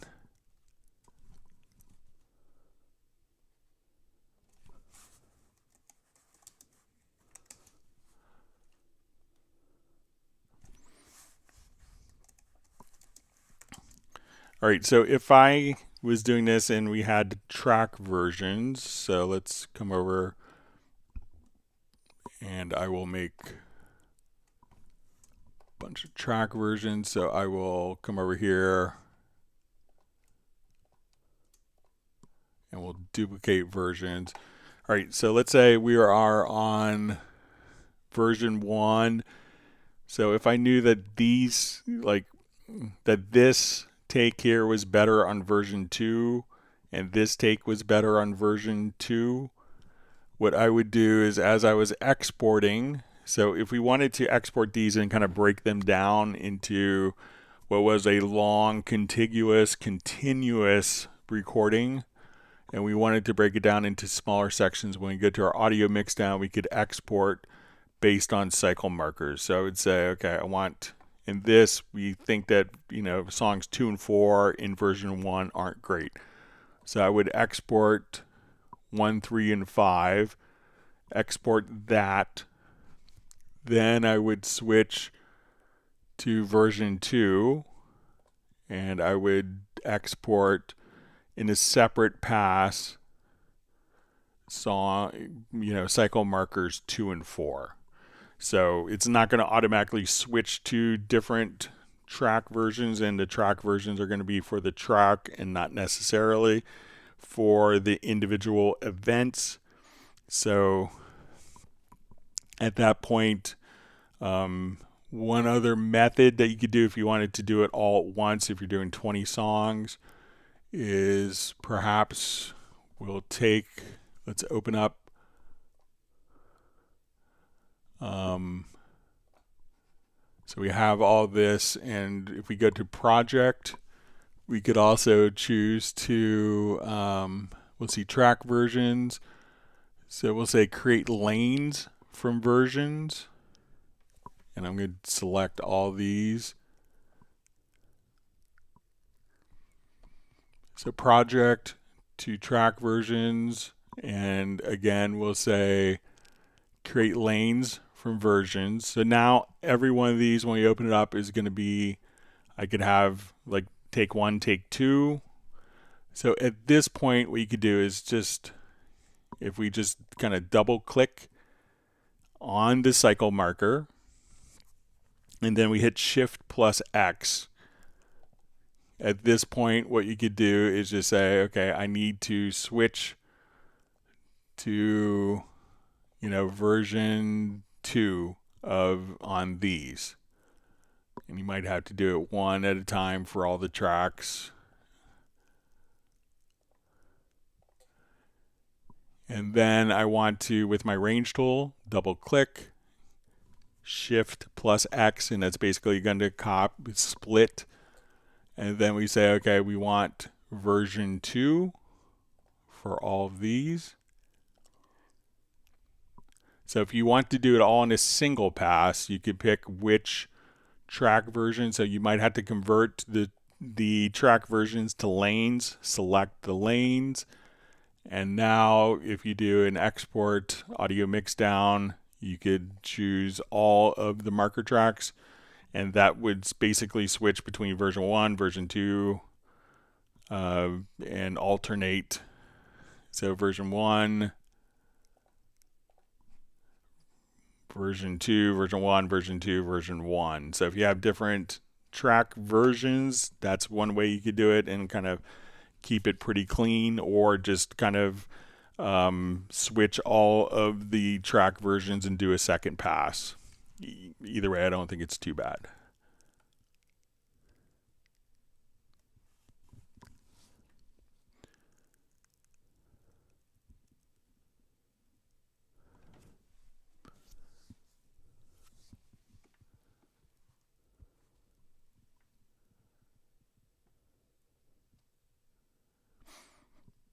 Okay, let me just...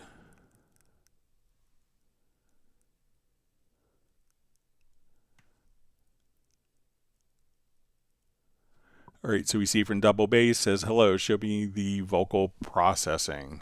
All right, so let's take a look. So we'll show you probably the new vocal chain plugin.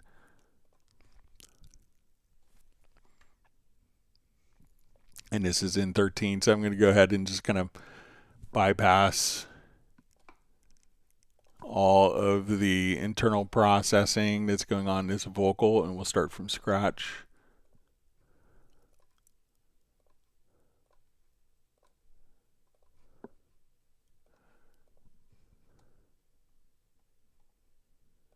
All right, so let's take a listen to our vocal here.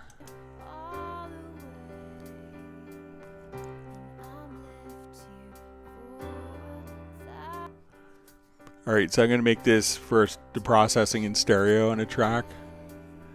And let's instantiate, just as an insert, the vocal chain. And this will give us, again, like, 18 different processes. So let's say, okay, I want to add a delay. I'll select this.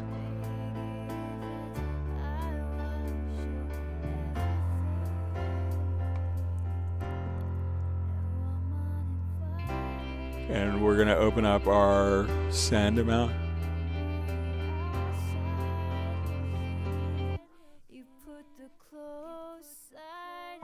All right, and we'll come over here. Let's say we want to do a little bit of EQ. And we could choose different EQs. So if you want to be more like a Pultec style EQ.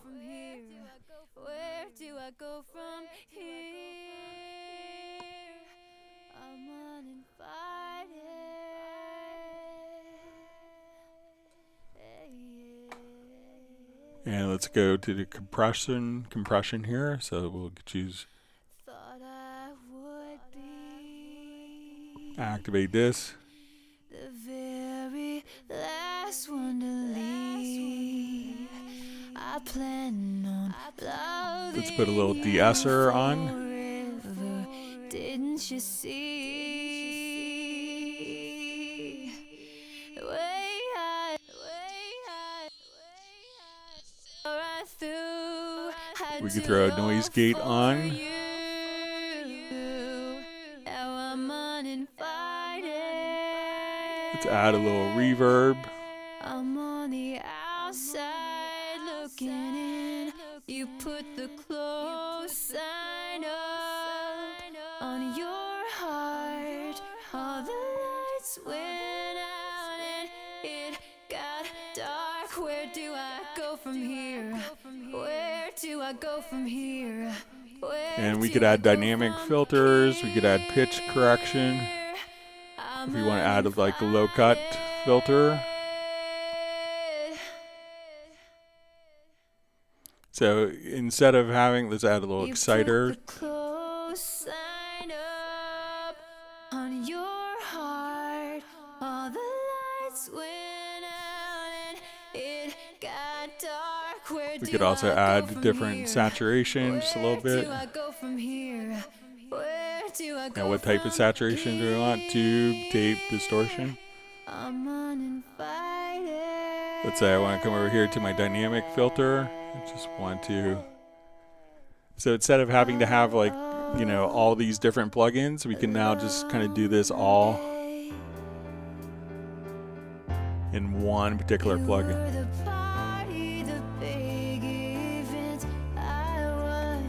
And we take that off where we were.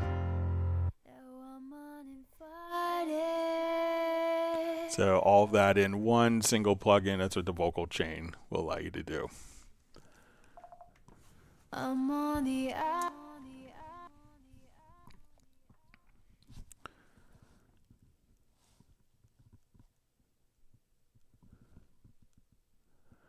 Okay. All right, so you see with the missing files, I removed unused files and saved the project, but I still get the pop-up message, resolve missing files. So let's try doing it from within the pool. So let's come over and we'll try this from scratch.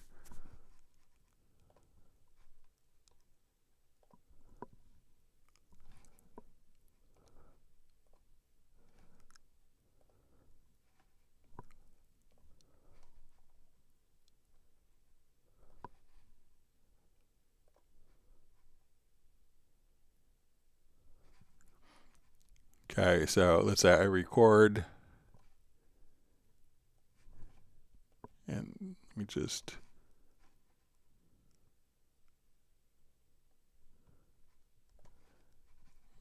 I'll just put it on the desktop so we can know where it's at.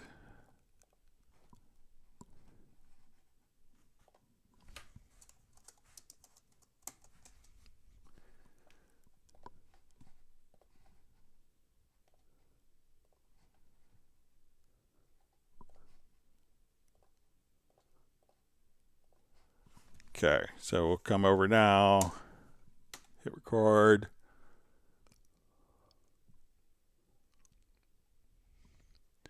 All right, so what I'm going to do is I'm going to erase these files.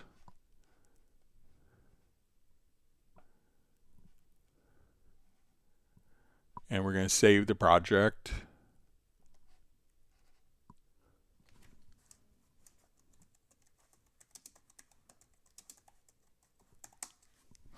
Okay, I'm going to close this and let's open up the project that we just saved and see if we get the message.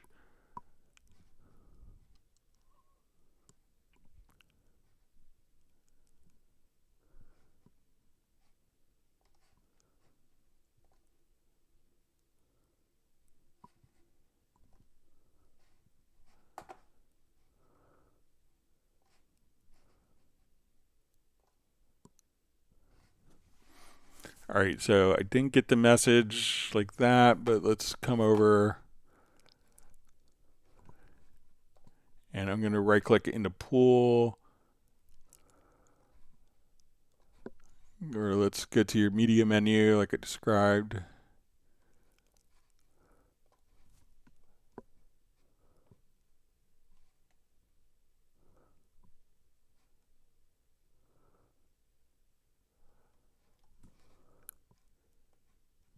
Also check to see if when you go into the pool window, if they're sitting in the trash, and if you see files that are in the trash, that might be those particular files. And then you could, when you come over here, choose to empty trash, and you could remove it from the pool or erase the files. So if you know you don't want the files, which I think you indicated in the previous post, try erasing and then seeing if you and try saving again and see if that does a trick for you.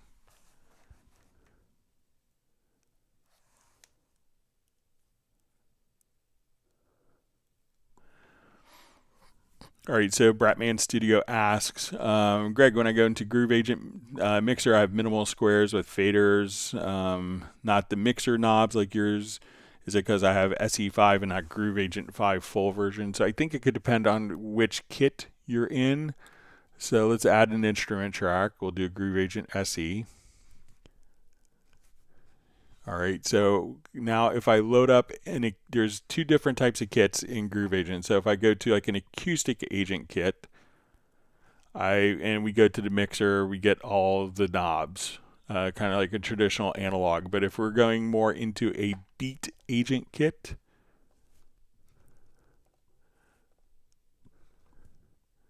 so I'll come here, let's say we go to a beat agent kit, and I come, your mixer may look like this. So it could depend upon which particular type of agent that you're opening up. So acoustic agents will look like this, and this is kind of set up because each of the sounds is multi-mic'd and is blending into other channels. So like when I hit the snare drum, it's going to go into the hi-hat a little bit, the toms, it's going to bleed into the room and overhead mics. So that's why this is kind of more intrinsically linked as a traditional mixer. And for more of an MPC style paradigm with beat agent kits, you have a different style of mixing. So it could be that you're just in a beat agent kit. All right, so we see from Brian Sawyer Sr. says, opening up the monitor itself showed me what the issue was. Thanks, Craig. You're the best. It's always an easy fix with you. I'm glad you got it sorted out. Wonderful to see Gareth on. Glad you could make it.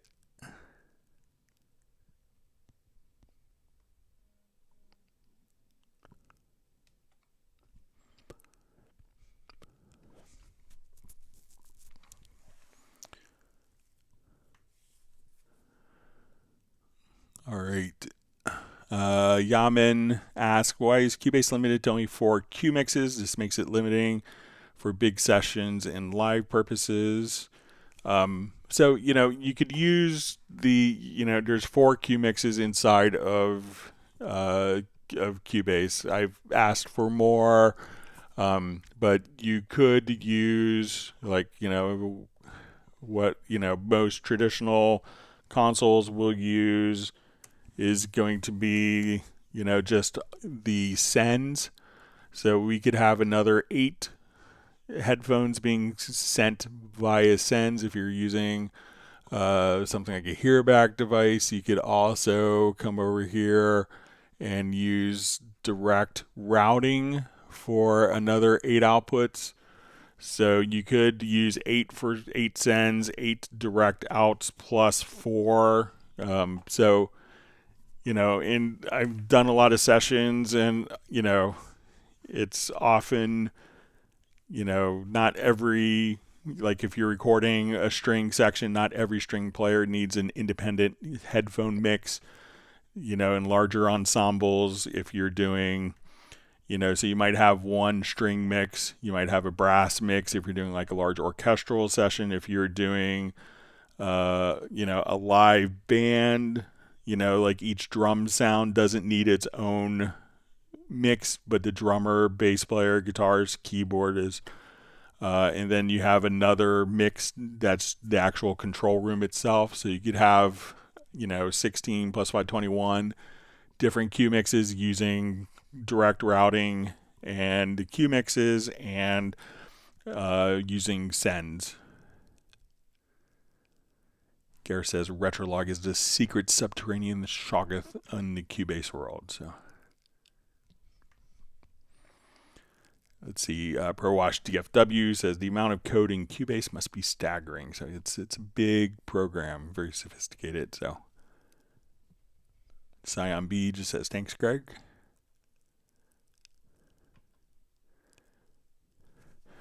So you see Gareth just has a question about the Ministry of Love project. So I think the one thing that could help me, I want to catch some of the guitar runs. If you have the ability, Gareth, and I was going to send you an email after the live stream.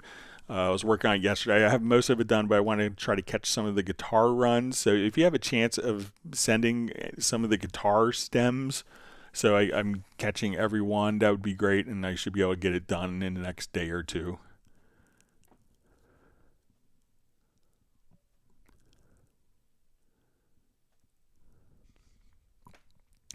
All right, so we see from ProWash DFW, hi Greg, can Spectral Layers break out an old recorded drum track into individual parts? Just curious.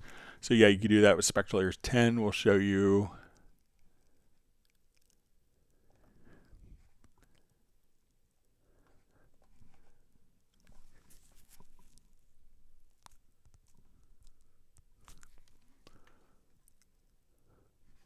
Okay, so we'll just go ahead and solo this. So what we could do in Spectral Layers 10, this became available. So we'll come here to our extensions, go to Spectral Layers, and Spectral Layers 11 will be out tomorrow. Excited for that release. All right, so now we'll double click. And then when we go to Unmix, you could see Unmixed Drums. So we'll hit OK. So now as we play,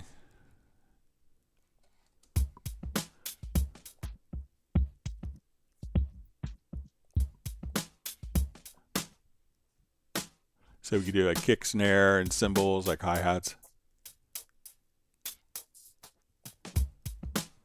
So that's how you could, so just once you have it up, just go to Unmix and hit drums.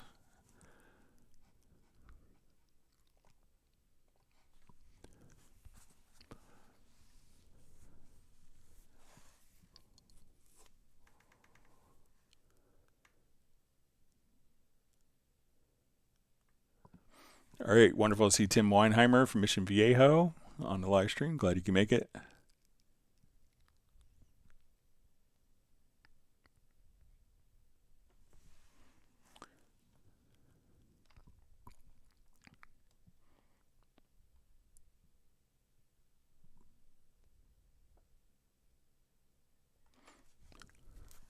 All right, so we have a question from Roland Stuff. It says, hi Greg, really basic question. How do you join up separated events in the same track? So example, MIDI note sequences can easily be moved or copied and pasted elsewhere in the track. Thanks. Okay, so let's say if I have, like I have this MIDI part here. All right, and let's say all right, so one of the things you could do is like, one, if I come over here, we could, I think if we hit Control G, that these can all be kind of grouped. So if one is moved, they will all be moved together. If you hit Control or Command, so that's Control or Command G to group, and to ungroup is Control or Command plus the letter U. So now these can be moved independently. If I wanted to turn these into one particular event, I think if we come over here to MIDI, there's always a bounce MIDI function. And now this one event, those four separate events are now all one particular event, I think we could also grab the glue and hold down the Alt or Option key and click, and that would glue all of those 4 MIDI events into one single event, like so. So let me know if that's helpful and what you wanted to do.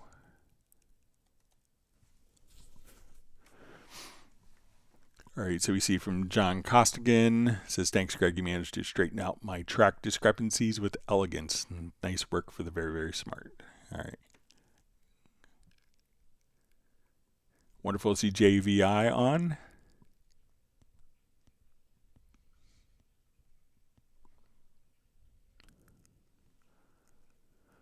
All right, so Anthony Clark,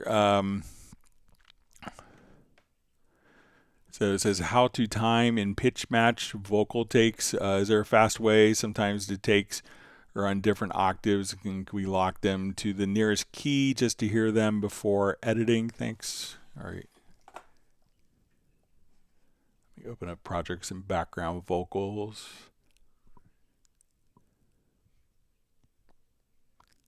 Let's see if I...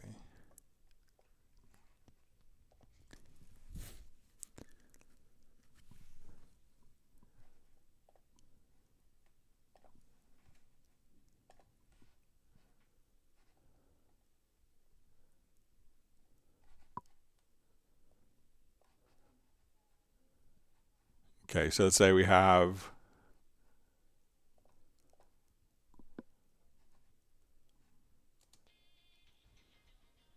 Feel good.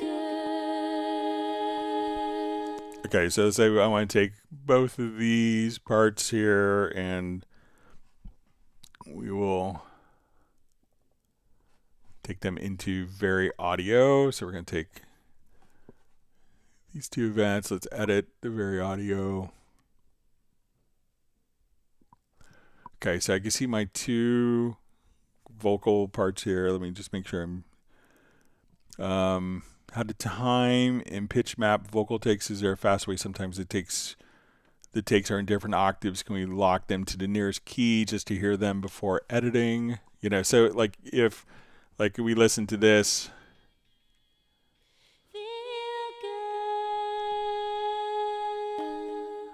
So we have like both parts here, and we can see that some of these aren't.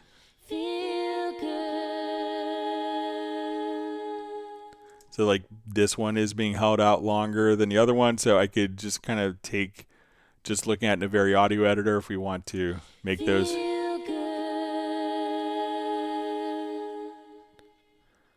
We can adjust our different parts like that. So, and then you could kind of switch between which is the active edited part by clicking here or just clicking on the event. So now as we want to do edits on these, we can kind of edit the 2 parts against each other. And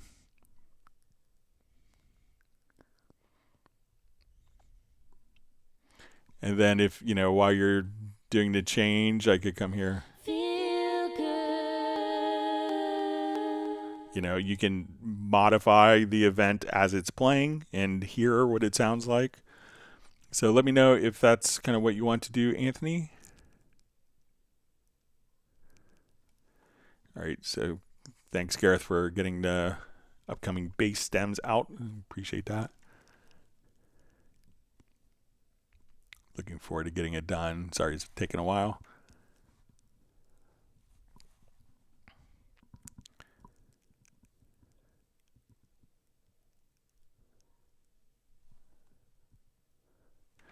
All right, so we see Tim K says, arrived here with no DAW experience. I have a long way to go, but at first, even Dom's YouTube tutorials sounded like Klingon. Thanks to Greg, Jazz Dude, and Club Cubase sessions. Now they're making sense. Well, that's great. Yeah, just feel free to always jump in and ask whatever question, no matter how advanced, or if you think it's the most simple question, someone else has had that same question and someone else will benefit from it. So.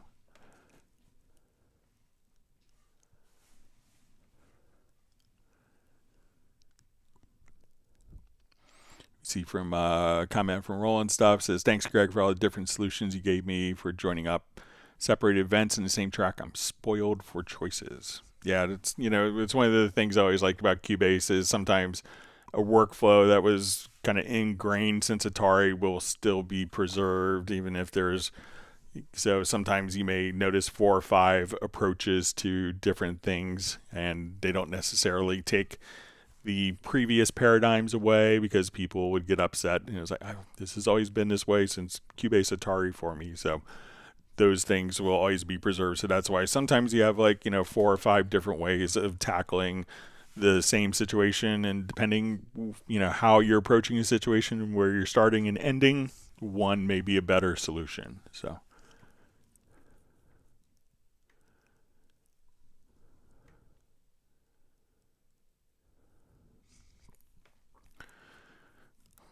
all right, so we see Jay from Secret Studios. I wasn't sure if I want to ask you received an email regarding the plugin behavior differences between Nuendo and Cubase. I sent it over. I haven't heard back yet, but you know, I'm pretty sure it's the same code base. And if you want, Jay, I'd be happy to kind of remotely take a look at the system, see if there's anything that might be causing, you know, the discrepancy.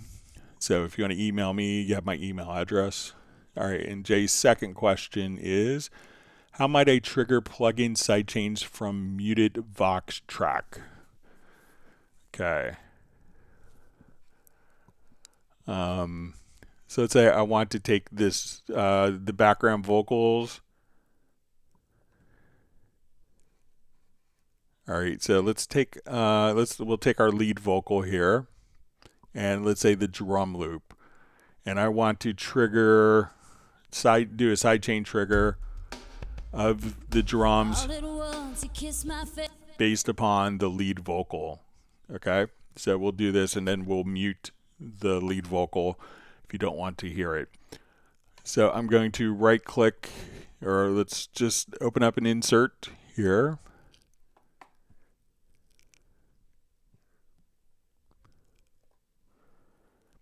And we'll just grab, let's say, the black valve. Okay, I'm going to activate the side chain and tell it where to side chain from. All right, so now when the vocal kicks in, the drums should be compressed. The moment I laid eyes on him, he touched my hand, and the sky turned magic blue, and I was falling before I knew. So when the vocals drop out, the drums get louder.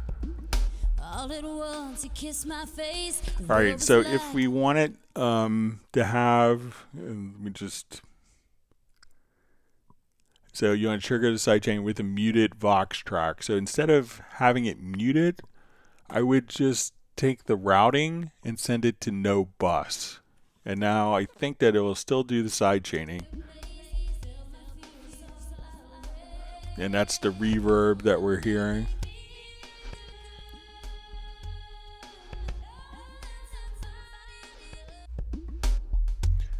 So now the track is still playing.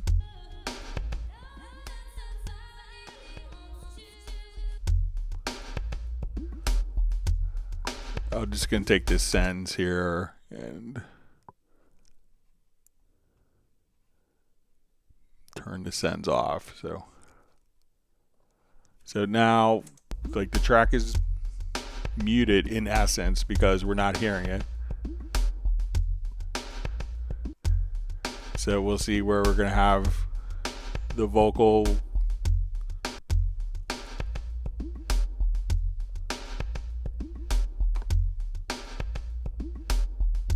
Once he kissed my face, the world was like a brand new place. Felt my fears all fly away. All right, sorry, let me just get the side chain here. All right, so now I'm going to take the stereo out and send it to no bus. And you could hear where the vocal would stop. We'll have little gaps coming up. You'll hear the drums get louder. So we're sidechaining it from the vocal. The vocal isn't being heard even though it's soloed because we sent the routing out to no bus. So we'll hear kind of more space here. The drums will get loud. Then it's sidechained. Loud. Sidechained. Loud. Sidechained. So in essence, we're not muting the particular track, but we're just sending it to no destination so that we don't have to hear it. So let me know if that makes sense for you, Jay. Wonderful to see Graham Witcher on. We hope your preparation for your move is going well.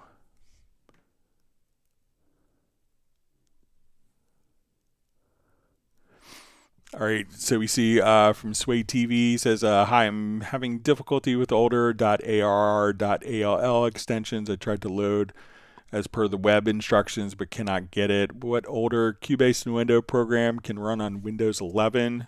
So I just did this. I was helping out one of the guys from the Lumineers, and he had a project from an early version, so I converted it. So I did this on Windows 10, so I'm not sure if on Windows 11, but I just installed Cubase SX3, and that installed without any problems on, but if we just come over here, we'll just say, I'll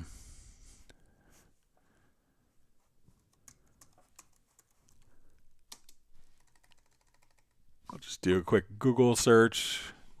Do it from the beginning, and I'll show you how you can get it downloaded.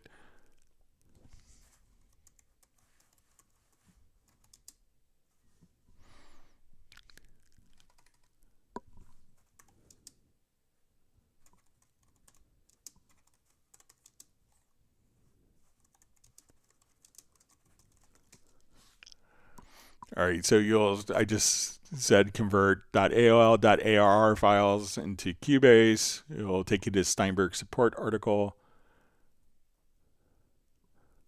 on the Help Center.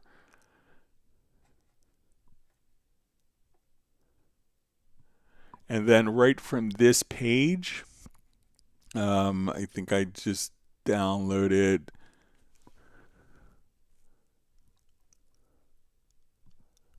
I think it might have been right from the page. So if you just come here, you'll see Cubase SE3, Cubase SL3, Cubase SX3, and you could just download the full installers by clicking on the links here. And if you can't get it installed, if you have some .aol or .arr files, since I just did it recently, if you want to send me some, I'd be happy to open them up and import and export them to a .cpr file for you. But you want Cubase SX3 generation. That was the last one that did it. So, and I think it'll work on Windows 11.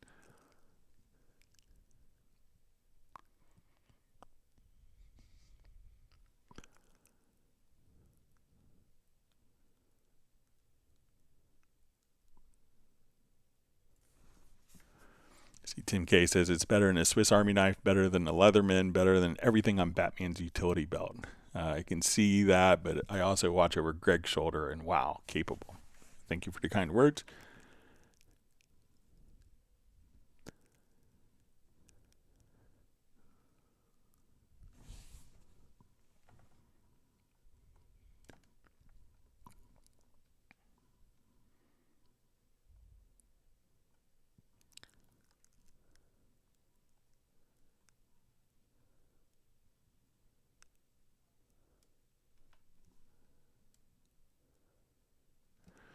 All right, so Nick says, having a brain cramp. When I open an editor in full screen, the cursor is at bar 30, for example, but the window opens somewhere in the Royal Wootton Bassett. I guess that's far away from where Nick is in Essex.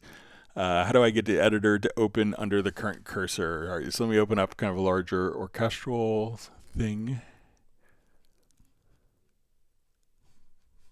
I'll quit my web browser.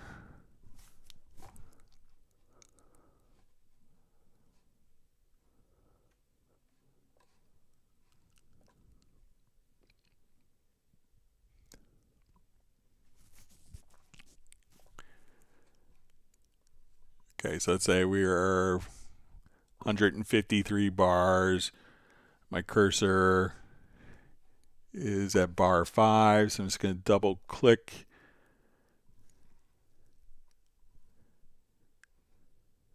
All right, and let's see if I'm playing.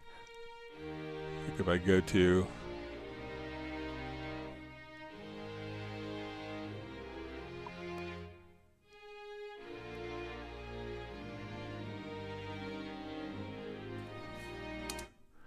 so I'm not sure. Check to see if, perhaps if it's not in sync. But as I just kind of doing this by default,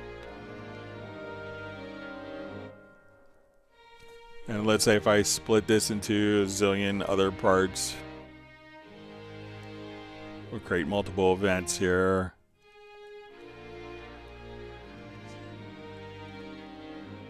So you can see it's just kind of opening up for me where the cursor is. It could be, maybe like the page scroll is turned off.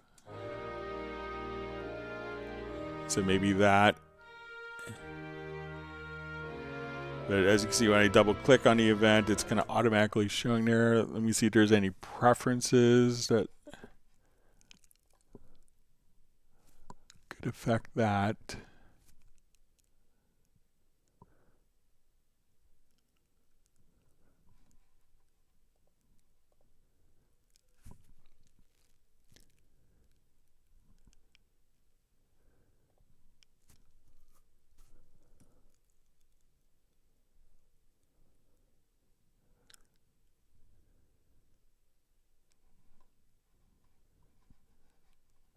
Just check out transport just in case.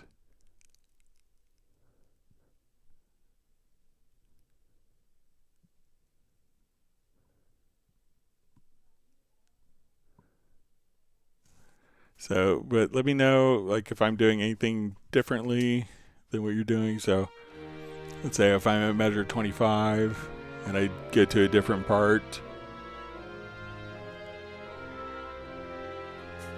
But let's say if my cursor is at 13, and let's say I'm zoomed way in here.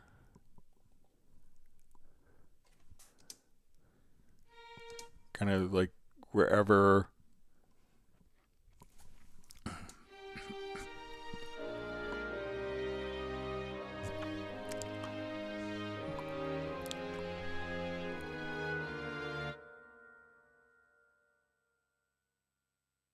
Excuse me, but yeah, check, maybe just hit the letter F for follow, for auto scroll, and see if that will do it for you, Nick.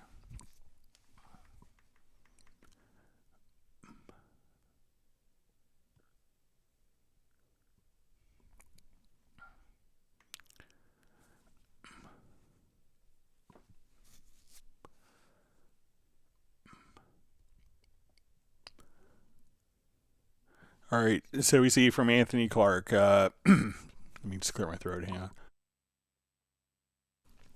Says, thanks, Greg. Time-wise, raw Vox with no plugin and one with a vocal chain when bouncing. I found it delayed. How to type into milliseconds affected by the plugin manually to the track Vox chain. So let's take a look. I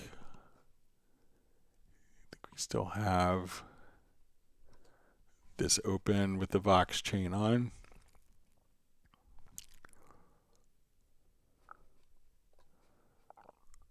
All right, so let's say. You wished it all away. And all right, so I'm going to duplicate this track.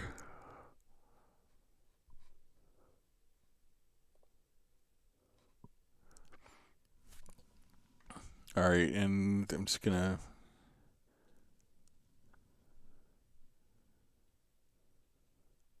It says when bouncing, I found it's delayed. So I'm just going to come here because usually the delays are kind of automatically compensated for.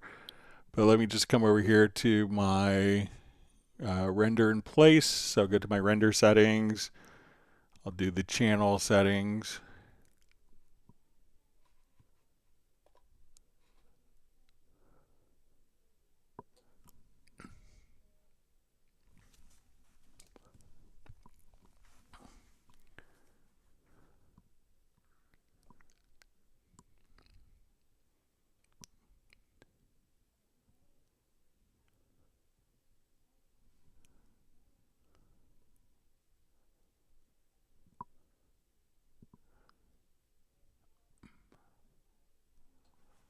Okay, so now I'm left here for 1,000 years and a day.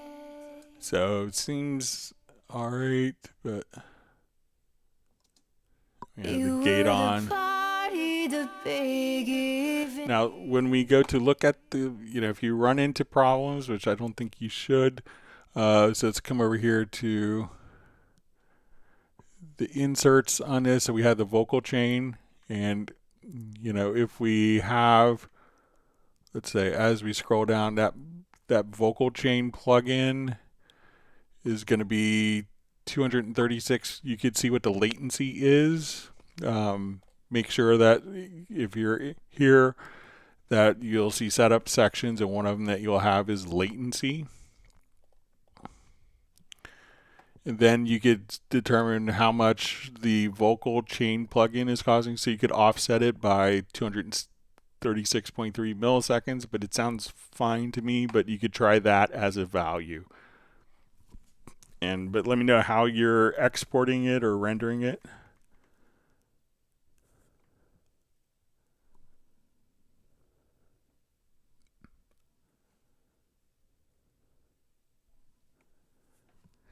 Graham Witcher says that if Nick's cursor is in Royal Wooten Bassett from Essex, that's the revelation of the day. So you found the Cubase time compendium.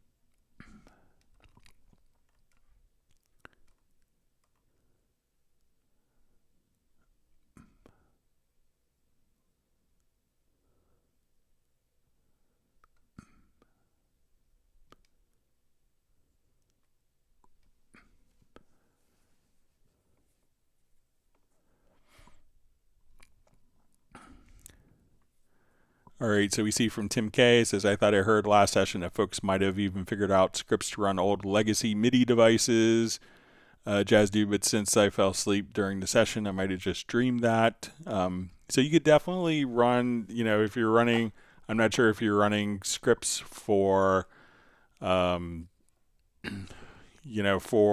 like patch scripts, or if you're running MIDI remote scripts. But you can use those and make those for legacy MIDI devices quite easily. So maybe Tim K, if you could let me know like what you want to do, whether it's a MIDI control or patch name script.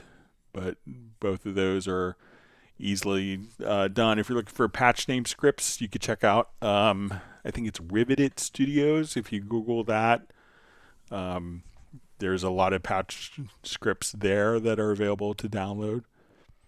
And there's a kind of a compendium within the Steinberg forums where people have created their own versions of MIDI remote scripts.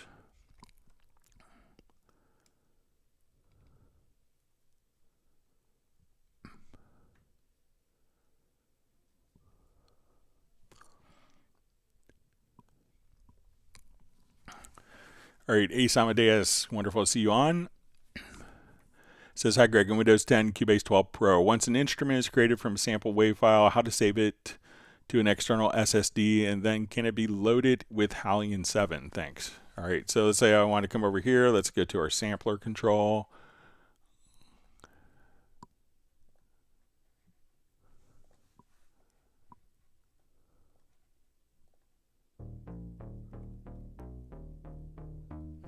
Okay, so let's say this is my instrument, so we'll come over here, let's have our sampler.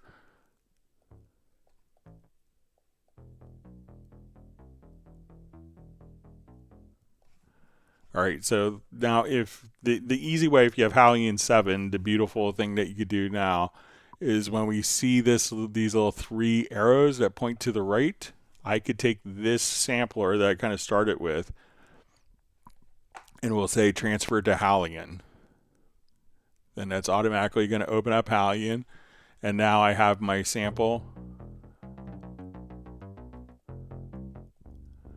And then directly from HALion, we could just say, at this point, we'll take this, and then we could just say, save program. And then at that point, you could save it to whatever hard disk you want. It's very easy to save it just like that. So once it's inside of the sampler track, take this, you'll see these transfers. So I could transfer it to Groove Agent SE, Pad Shop 2, Backbone, or HALion, and then I could save it as a HALion instrument. It's a pretty cool thing to do.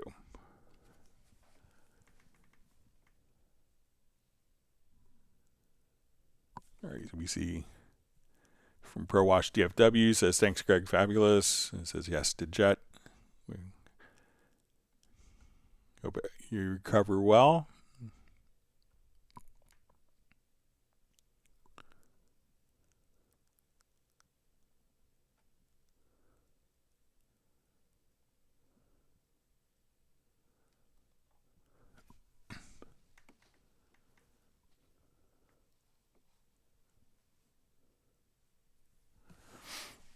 All right, so we see from Soren, Greg, theory question. I just finished my album. I have much afterwork to do, registration of people and recording / creators, record label and lyrics, videos, and and getting lyrics to Spotify. It says, do you believe it's important to continue creating songs and not stop that for a while?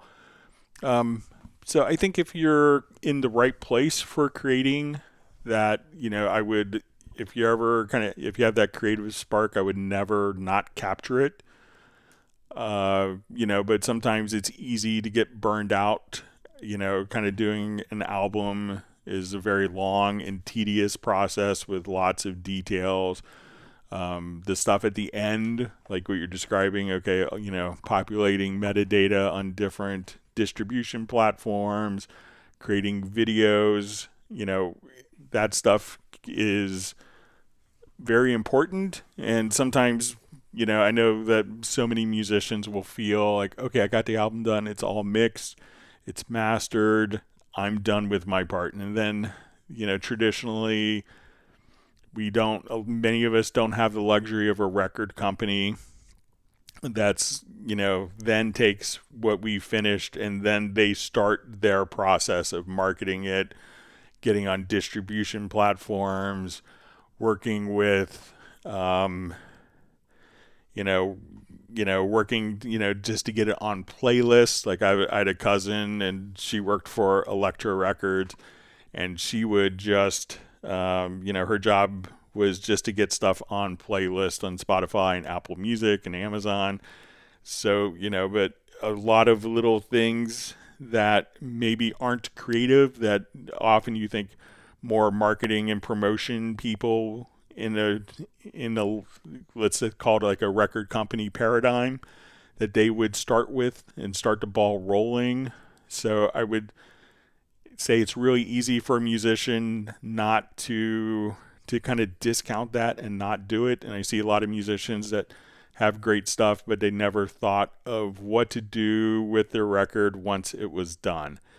And that's really almost a separate process, but you have to kind of start that process with a different mindset.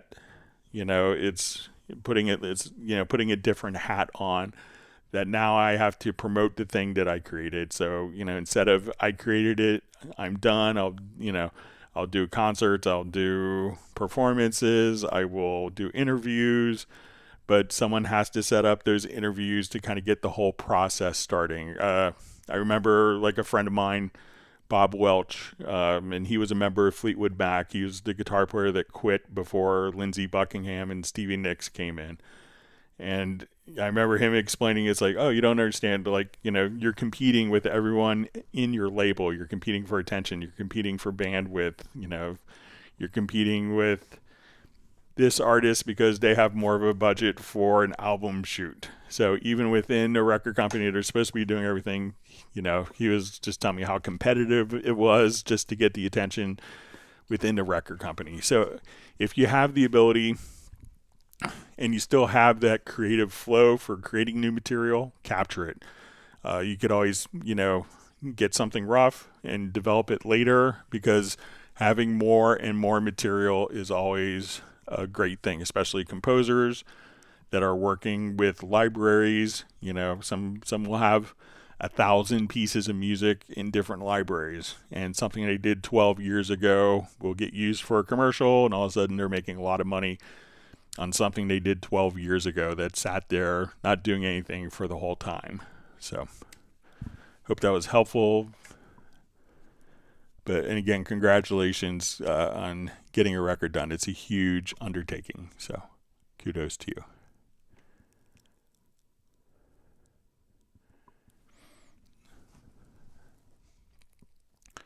All right, reading through comments.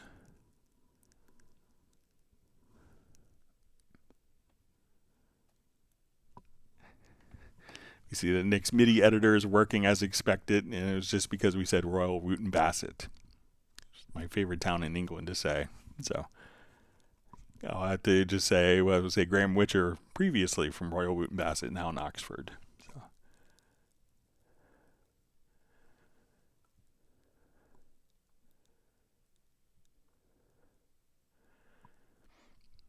All right, so we see Michael Teams had to switch from computer to phone. He's driving a friend to have a nerve ablation on his back. So I know how my wife's had a pinched nerve last year, so anything with nerves in the back is not fun. So kudos to you for helping your friend.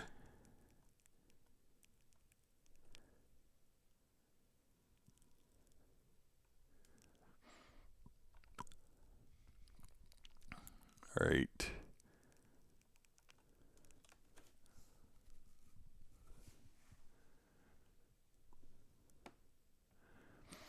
All right, so we see kind words from Mark Rabin. Just says, it's been a moment since I've expressed my sincere and general appreciation and gratitude for Greg, Jazz, and Agent K. You have helped us all become better, and you're loved, especially by Stella. So thank you for the kind words. It's very thoughtful of you to mention.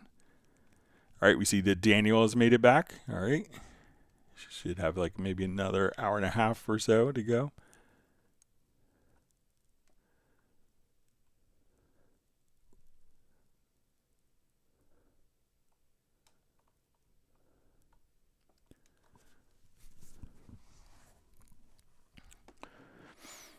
All right, so we see from Donnie, when mapping MIDI notes to Cubase commands, is it possible to assign note number to the command without making buttons in the MIDI remote grid? I remember in older Cubase, there was just a list to map. Okay, so you could still use kind of the generic remote. So let's come over here. We go to your studio menu to studio setup. You could add a generic remote.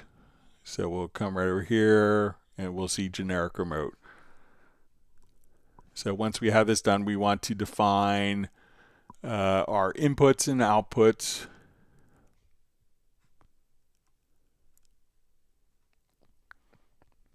So we'll just say, okay. And I'm going to click on Learn. All right, so we could define kind of, and this is kind of an older system. It's, you know, kind of a precursor to the more elegant MIDI remote. But if you wanted to do this, we could click on MIDI Learn, hit the MIDI note message, and that will capture the particular MIDI message. And then we could come over here and assign a function. So whether you wanted to do a command that would come over here and open up the arranger track that would switch and trigger the next chain event or whatever. So you could come over here and take that incoming MIDI message and directly from there assign, and basically the thing that's like tricky to conceptualize is that as we come over here that we have kind of the MIDI message at top and the function here.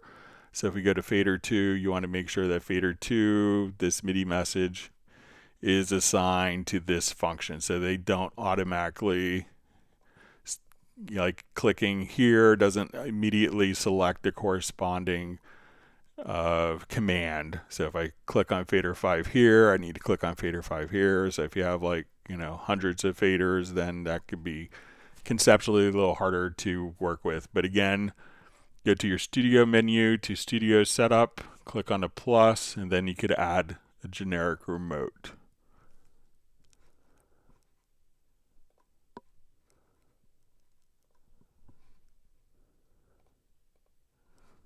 So give that a try.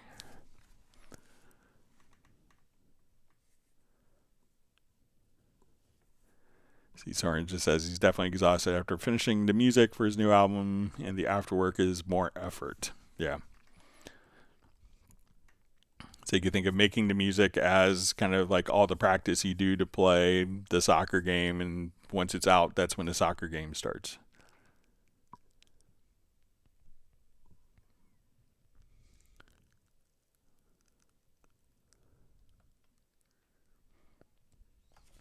All right, so we see from Tim K. Says, very cool. Thanks, Greg. As far as devices, I'm not that far yet, but I got an old circa 1989 Casio MT750 MIDI capable keyboard. Seems to play well with Cubase Pro 13 pitch bend wheel and all. So yeah, that was my first job, probably the summer of 1989. I used to rep Casio keyboards when I was in college in the summer for military base stores, PX stores.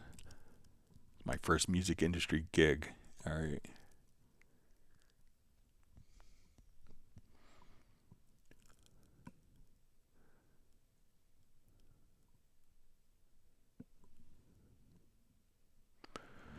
All right, Ace Amadeus asks, hi Greg, is that save wave from sampler to HALion 7 option also available in Cubase 12 Pro? So yeah, it is. So you'll see these three little dots, and then that will just take that and open it directly inside of HALion for you. So just now.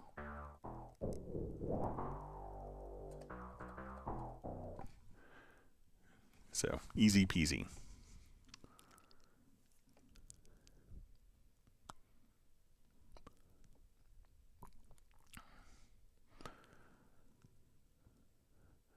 All right, so we have a question. Hey Greg, could you in one of your live streams show us how to deal with drum maps? I have Easy Drummer 3 and I contact drummers and I often switch between them. I want one mapping done to easily switch. Okay, so let's say we'll start brand new.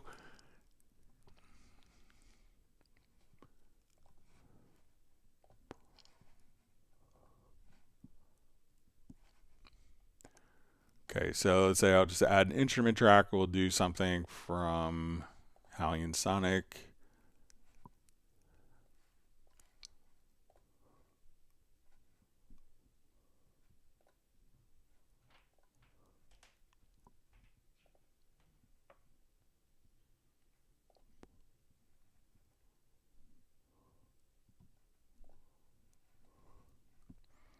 All right, so let's say we'll open up a gated room kit here.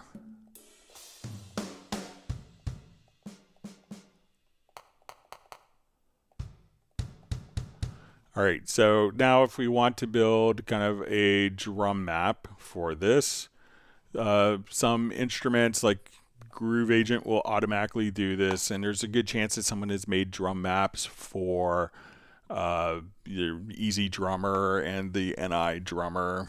But if we wanted to kind of start from scratch, we could come over and say, okay, we're going to put this on MIDI channel 1. We'll go to drum map and let's do a drum map setup. Okay. So we could kind of pick and choose our different pitches here. So we're going to say, let's create a new drum map. Okay. So let's say we want to start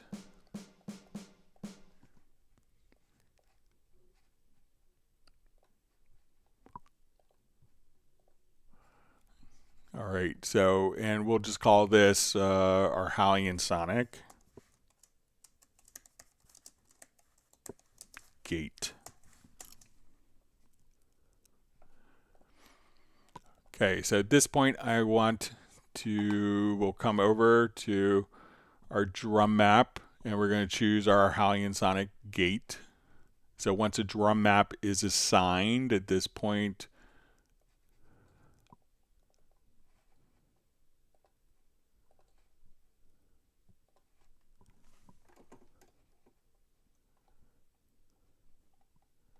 All right, so we'll come over, just say, okay, we'll go to like the range where there's, all right, make sure I have this gated room kit, okay.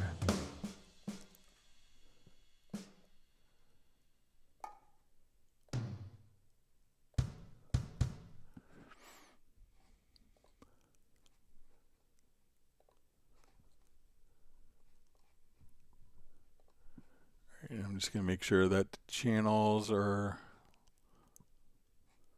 lined up here. Let me just, okay, so we come here. These are all assigned to channel 10, so let's assign it to channel 1. So let's get to our drum map setup here. And I think that we could select, if we come here and maybe hold down. Okay, so I just switched I came here and we have channel 1, so I'm going to hold down Command or Control and switch it all to channel 1. Okay, so we'll come over, let's start with like C1. So when we click, now what I want to do is we'll call this kick.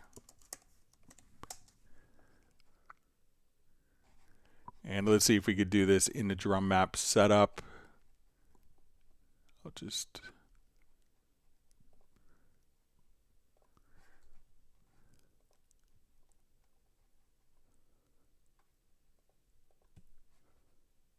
no. So, all right, so then we could just click here, we'll say rim shot.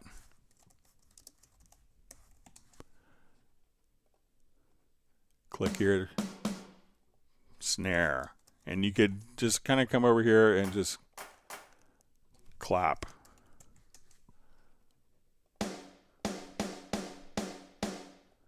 So we'll say, hi, Tom. Or Tom 1. So, and just kind of type the names in.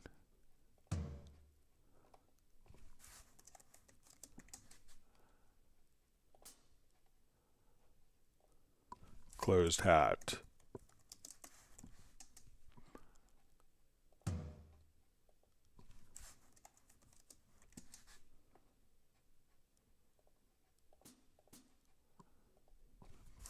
Half open hat. So, and then once you have this done, then all of the,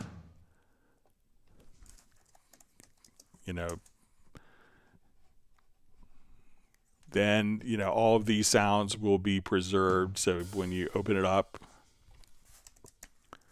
you can load up this drum map as a preset. So let's come here, let's add an instrument track.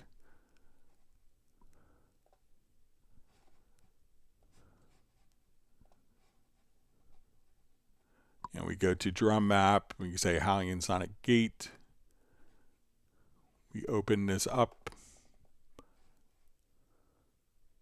And then all of our mappings have automatically been preserved. So it may take you 30 minutes to do the mapping, but I think it's definitely worth doing to be able to see and visualize where all of your different drum sounds are in your particular project. So you come right over here, say, okay, this is going to be my kick, snare, and you know exactly what it is. So just simply click here, audition the sound, type in what the sound name is, and then that's automatically going to be preserved and you can make your own drum maps for various instruments in your studio.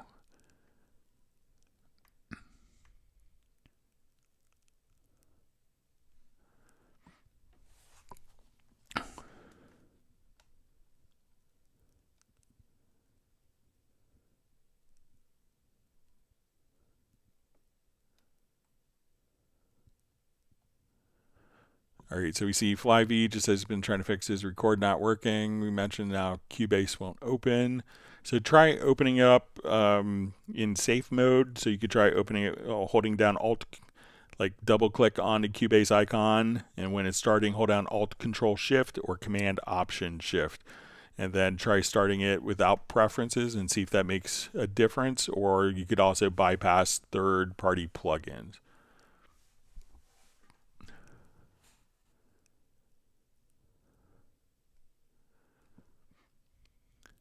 All right, so we see Daniel says he just bought Graham's book about music libraries. He said the same thing you did. It takes 3 years to start getting paid. So,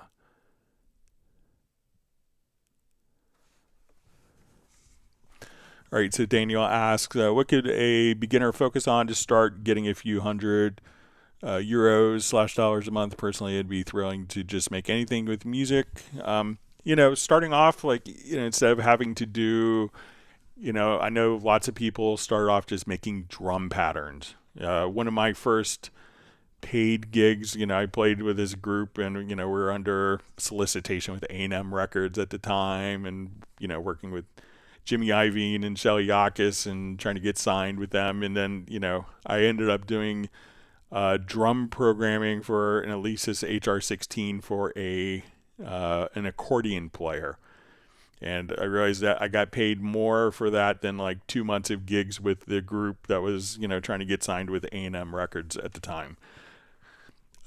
So sometimes just doing a basic drum beat for someone. There's always people who need drum beats. There's, go out and watch someone perform and make a drum beat for them. There's always someone that is not at your level of knowledge or expertise, and they want to get there, and start with doing a basic drum beat. From there, add other instruments. Do like a full beat where you have bass and hooks and different instruments. But start doing something very slow. So I wouldn't have thought that my MIDI programming career would have started off programming a drum machine for an accordion player. But sometimes that's what it takes, and you go, wow, I got paid really well for that. Maybe this is a better career path than playing.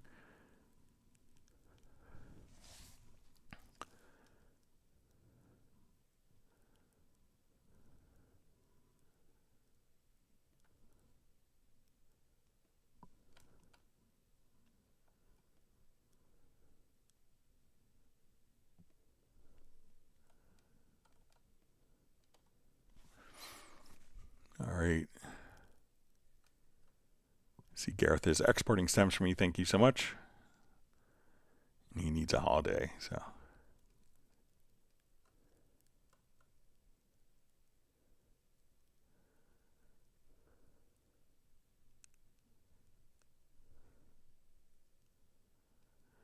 All right, so we see Mark Rabin says also Greg, I troubleshot the Groove Agent 5 render issue that he mentioned on a previous live stream. It appears it was somehow in his template, new blank template, and copied over Groove Agent 5 tracks and multi-out rendered. Yay, fixing stuff today. So that's good. All right.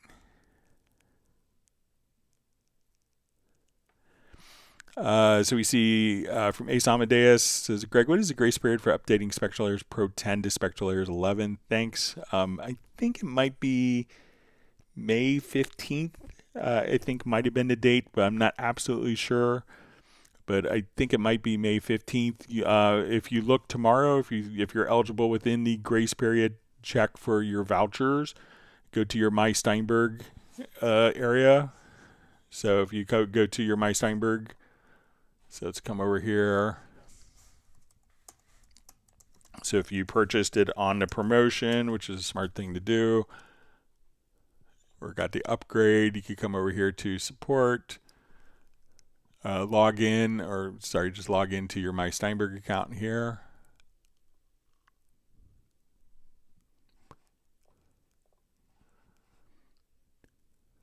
And then you'll look for vouchers, and then if you have a competitive upgrade, it should show up in the vouchers area tomorrow when it's released.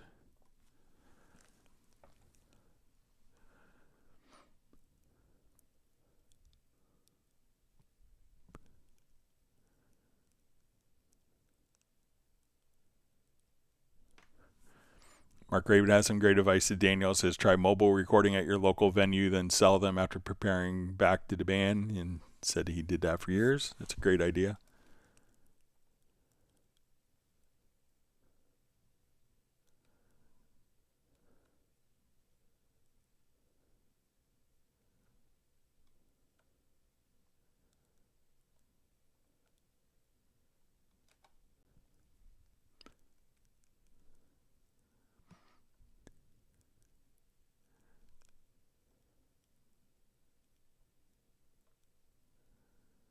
All right, reading through comments.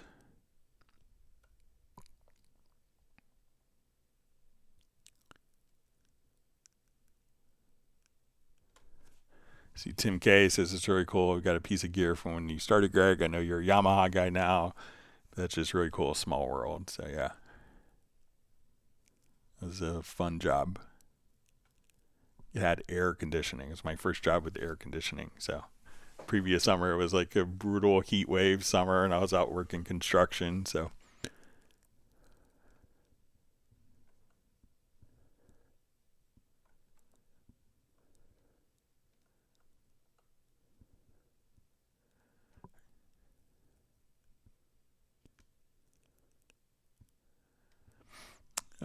so we see from Ace Amadeus says, Greg, that sound you used to show sampler to HALion 7, is that in our Cubase 12 to 13 library? Sounds like an EMU Emax. So I think, so let's come over here. Let me see if I still have the,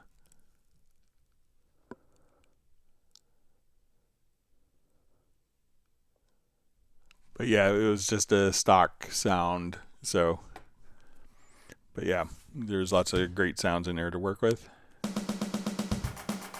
Sorry.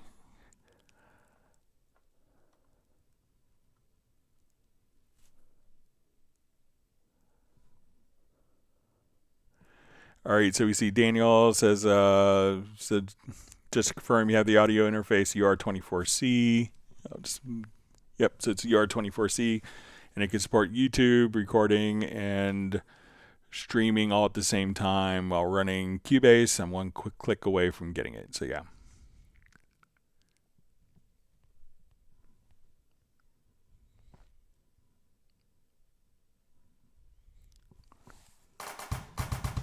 Sorry, I have my wrist pad is on top of my spacebar today.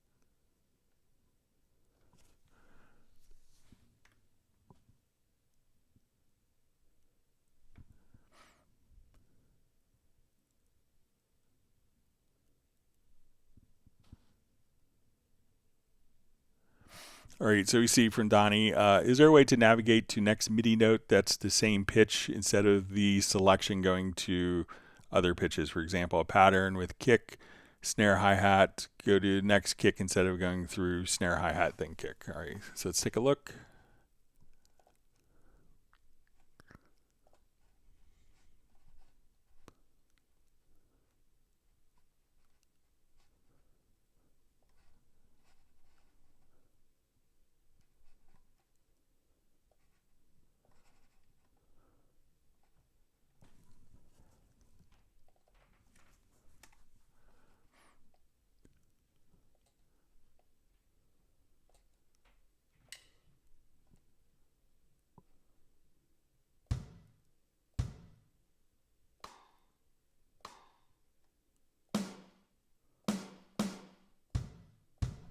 All right, so let's see if maybe if they're selected, if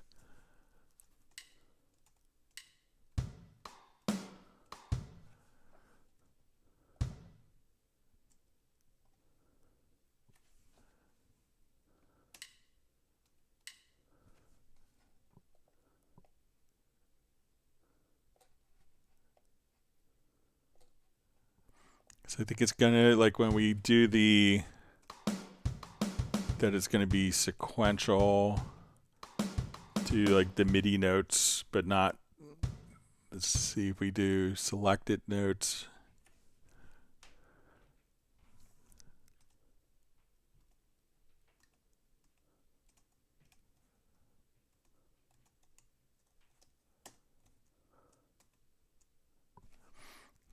So I think it's always going to go to the next MIDI event as we use kind of the left and right arrows. Let me just see if I could. create a project logical editor preset maybe.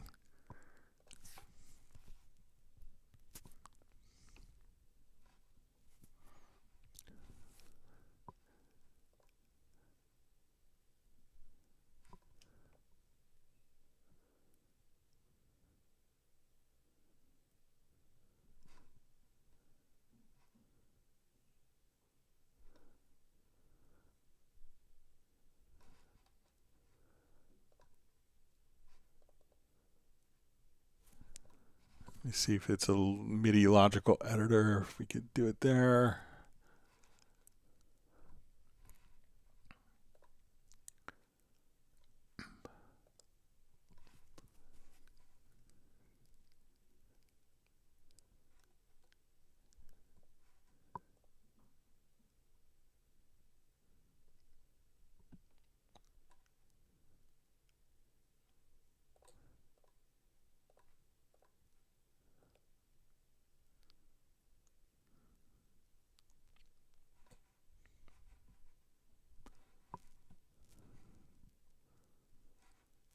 So generally we don't move the cursor with the logical editor. It doesn't move the cursor, but let me look at the project logical editor again.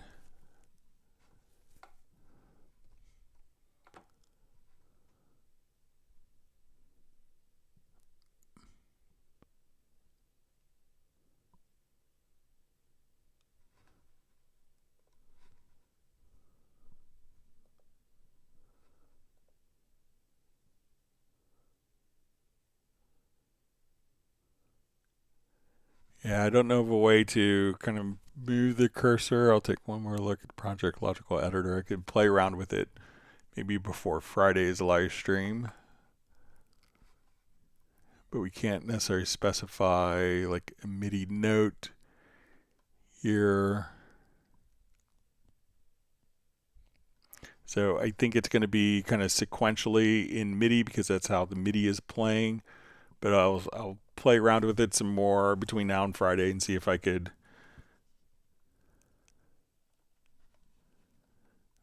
I could figure something out with that.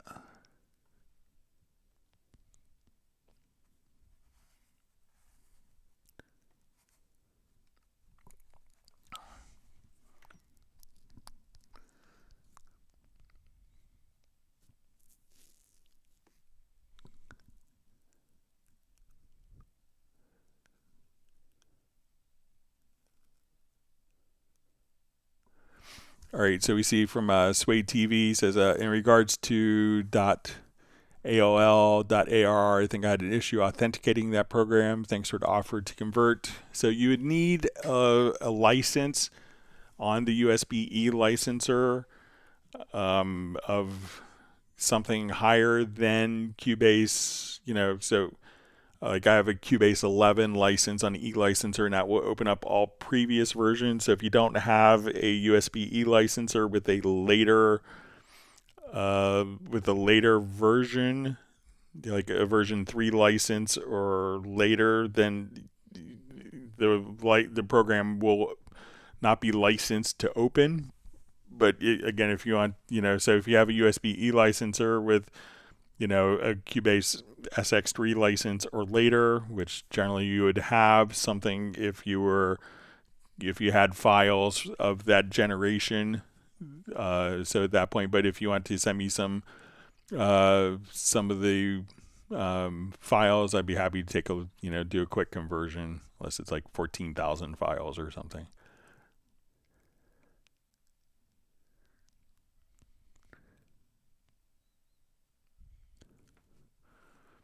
1985 Production says, is there going to be a sale on HALion 7 soon?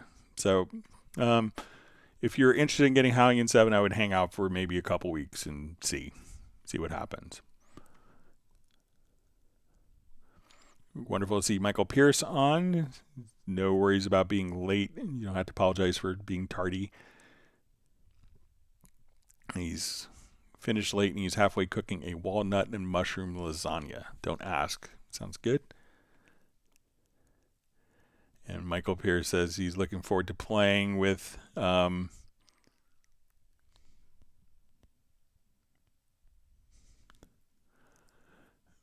Spectral Layers tomorrow. All right, so we see Coast Mastering. Can you demonstrate how to set up a macro logical editor to save the effects chain for each audio channel and name based on channel each selected track in a project? Like a macro takes the first selected track and moves it down a line, saving for each until all are saved. So I don't think it's going to automatically name it, but let's take a look and see what we could do. Michael, hope you're well.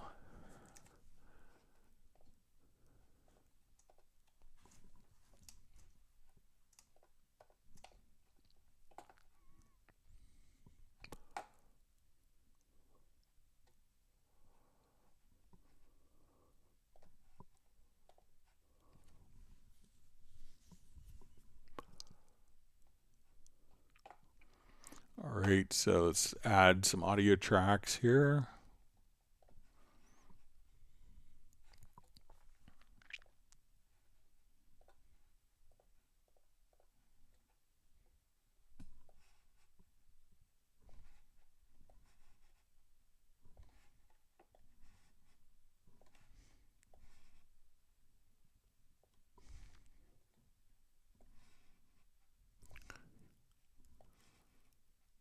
Okay, so now we look at our mix console. You can see that we have a number.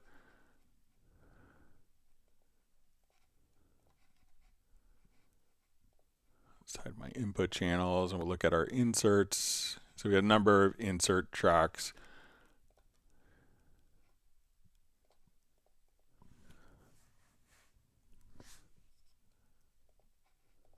All right, so I don't think it's going to automatically name it, but what we could do is, let's see if we could go to our key commands.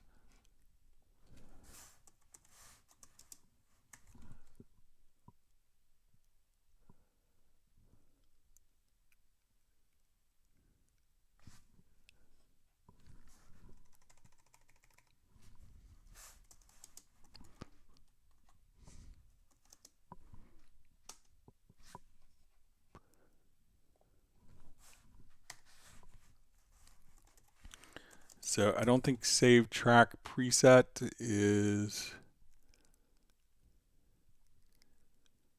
function that's addressable through a keyboard shortcut.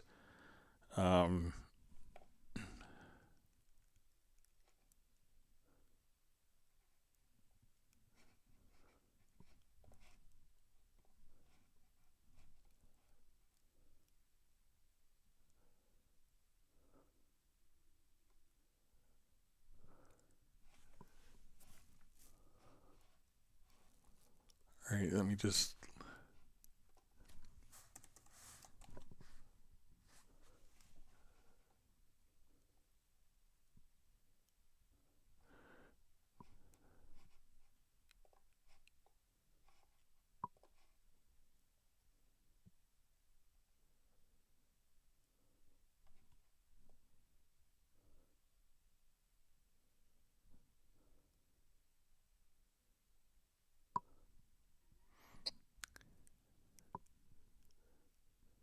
So I don't see, the save track presets as a function that's available on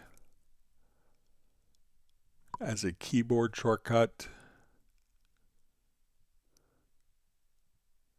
And that would kind of mean we couldn't necessarily run it as a macro.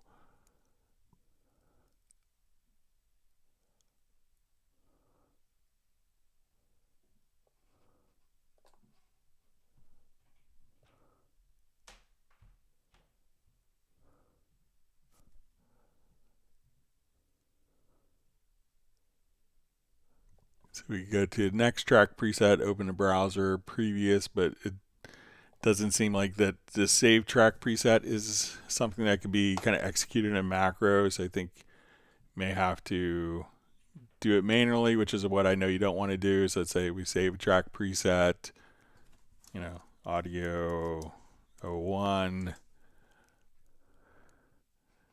Go to the next ones. I think since it's not kind of addressable as a keyboard shortcut, let me just look in the MIDI remote, see if there's anything that we could do there.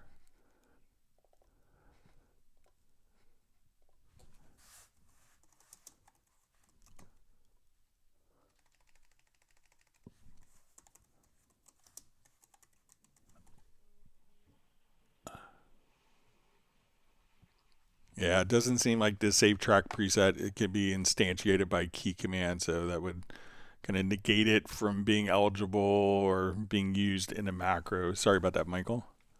I'll make sure to pass that along. That's another key command that could be added. Gareth says he still has Madonna stuck in his head. Maybe the song Holiday, since that's what he needs. All right.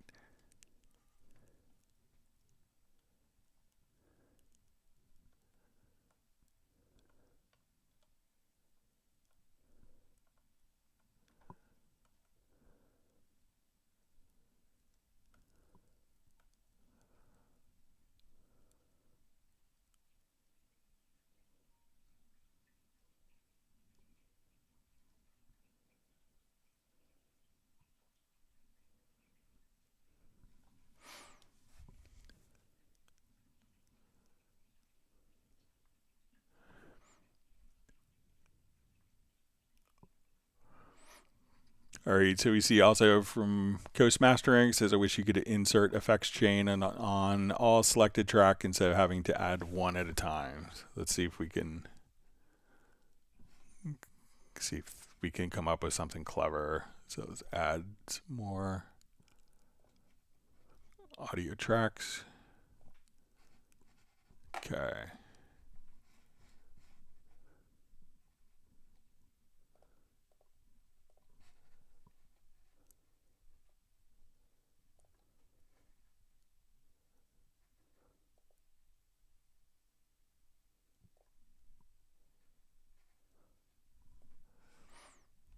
Okay, so I'm going to drag this over to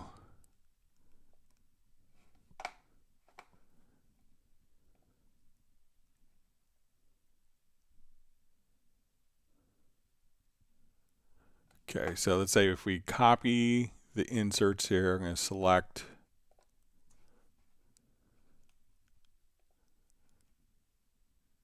and then let's see if we so what you could do, Michael, is once you have that one effects chain selected, so we load the effects chain to one track, then we could right click on the inserts here and we'll say copy. I'm going to select the other tracks. So these are selected. We see kind of the white. And then at the top, since I have multiple tracks selected, we can now paste. And so let me copy. So I'm going to copy this one.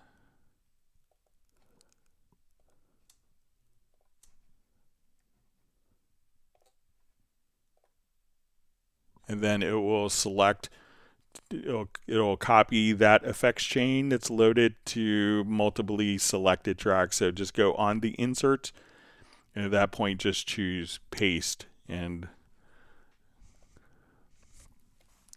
so give that a try, Michael.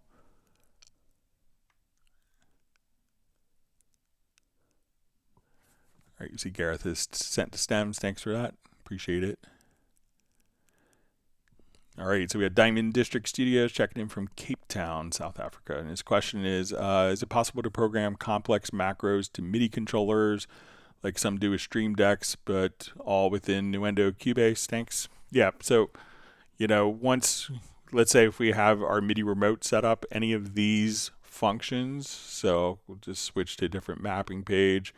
At this point, if you go to key commands, any of the macros that you created, it will show up under macros. So we'll just come over here. We see a macro, and every macro can now be assigned to a particular button on your controller. So you could do it via a Stream Deck, but if you just want to come over here and any MIDI remote control, you can come over here and you'll go to the mapping assistant. And once you're in the mapping assistant, go to key command, to macro, and any of the macros that you create or save or process. You'll see logical editor or project logical editor. Under process logical preset, process project logical preset. You could just execute those and assign those to anything that will transmit MIDI for you, or a Stream Deck if you wanted to. So you could do that entirely within Cubase.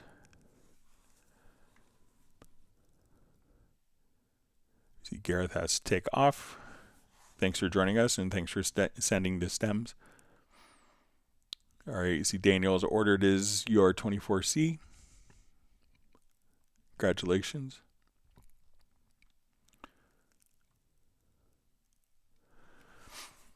All right, Suede TV asks, application Cubase SE3 has caused the following error. E-licenser contains no valid license for this application. So again, you would need to have something like an e-licenser that could run that particular version. So it's not a version that is running without the license, so you would, if you have an e-licenser with like a Cubase license, then that would open it up for you. So, but if you don't have that, then you're not going to be able to open up. And this could be like any Cubase, like Cubase SX3 through Cubase SX, through Cubase 11.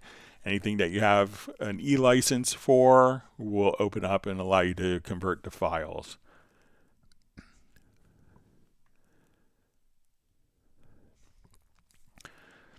Ace Amadeus says, Greg, thanks a ton for these awesome live streams. What a great community here. So I'm just happy to be a part of it, and I think it's a wonderful community, and I love spending my Tuesday and Friday afternoons with everyone. Appreciate everyone's support learning more about Steinberg products.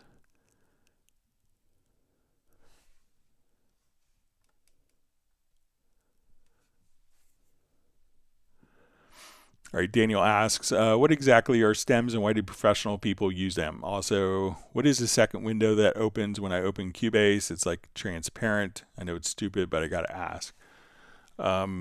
So stems are basically an easy way of having an audio file. Let's go take a look. Probably have some here. So let's say I have a bunch of audio files here. There's a number of files that are kind of split up. And what a stem often is a audio file.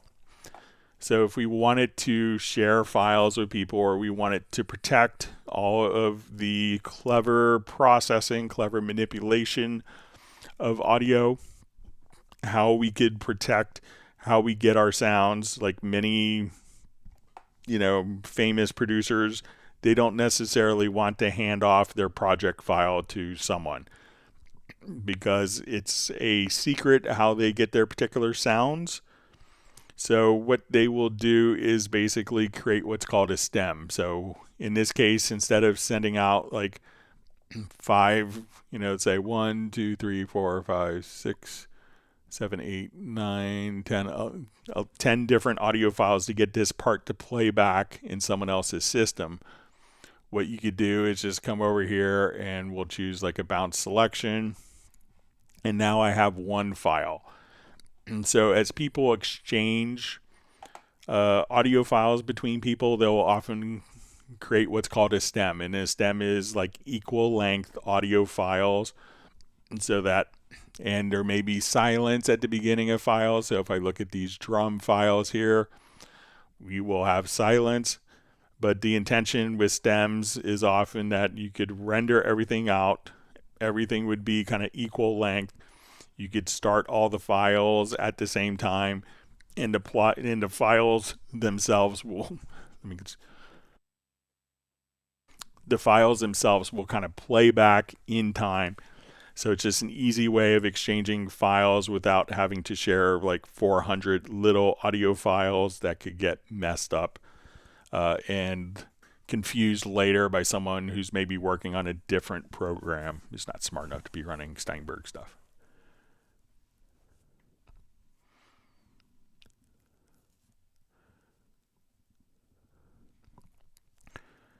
All right. And we have a second question was, what is the second window that opens when I open Cubase? It's like transparent. I know it's stupid, but I got to ask. So let's say if we open up, is it maybe this window, the hub, and this would allow you to kind of choose different templates or recent projects. So, but let me know if this is the file, the second window that you're seeing.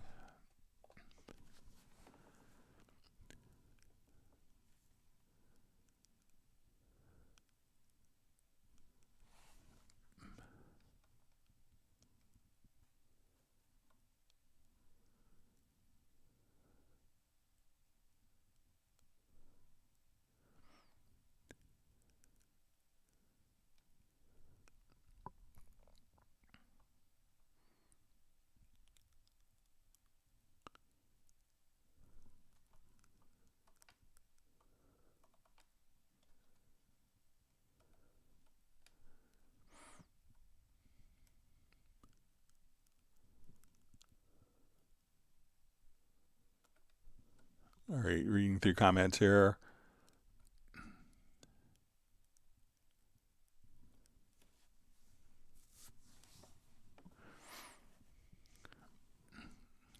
All right, so we see for Anthony Clark says, thanks, Greg. Guess I bounced the track with the Vox chain and a couple more plugins. Visual from the raw take is it's offset. Should I type in milliseconds to hear the playback? Is a double, not chorus, and bounce it again. So what I would try to do is maybe take the bounce selection and see if you enter in the plugin, the channel latency, and again you could determine that going all the way to the bottom here. So which plugins? So make sure that you have, and if you right click set up sections, that you have the latency, and see if you just enter like that value in. If you move it by that value earlier, that and see if that will do the trick for you.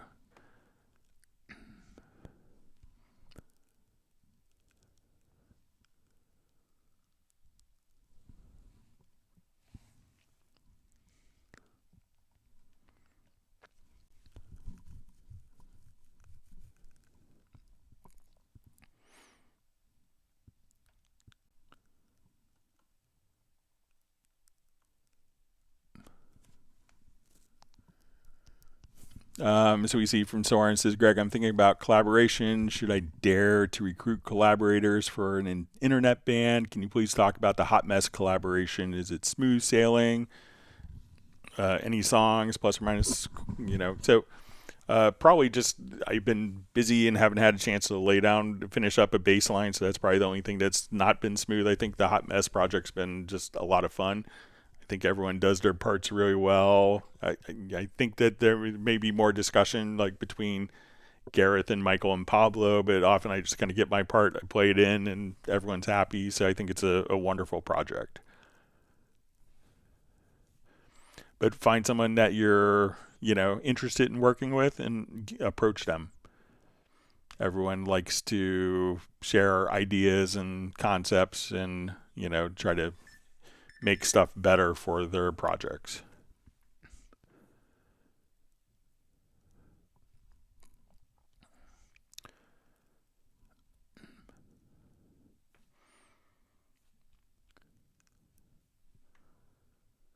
All right, Sway TV asks, in regards to virtual instrument libraries, I have so many sounds in libraries. I'm looking for a way to add a favorite folder that incorporates third-party libraries for easy recall. So, if you have the VST3, one of the great things that you do with VST3 stuff, if we go to your media bay, is like once you have stuff, or if you, as you discover stuff, if you make a track preset, one of the great things is, let's say if we go to VST sound, and you're over here and you say, okay, I'm in B-box and I really like this particular B-box instrument. At this point, you could say, oh, this one's really good. I want to add 5 stars. And we come over here, we can say, okay, this one is 5 stars. This is 5 stars. And now we could just come over here and say, okay, when I'm in B-box, I want to find my 5-star sounds, or I want to find 3-star sounds. So you can come over here and kind of rate different plugin presets if they're using VST plugins, or if you want to do it, as like track presets, you could just come over here and do ratings and utilize the ratings to filter what you think is great, what you don't think is good, what you think is okay, and then you could search for your 5-star sounds.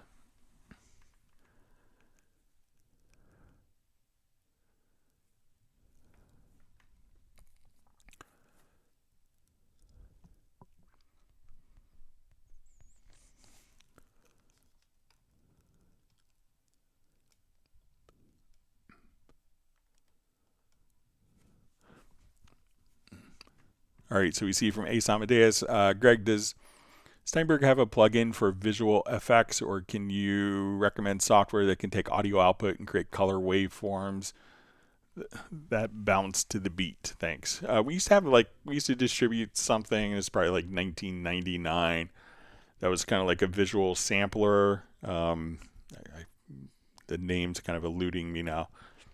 But we don't really have anything that's kind of generating visuals based on the music. I don't really know of anything off the top of my head. Maybe someone else could share if they have any experience with something.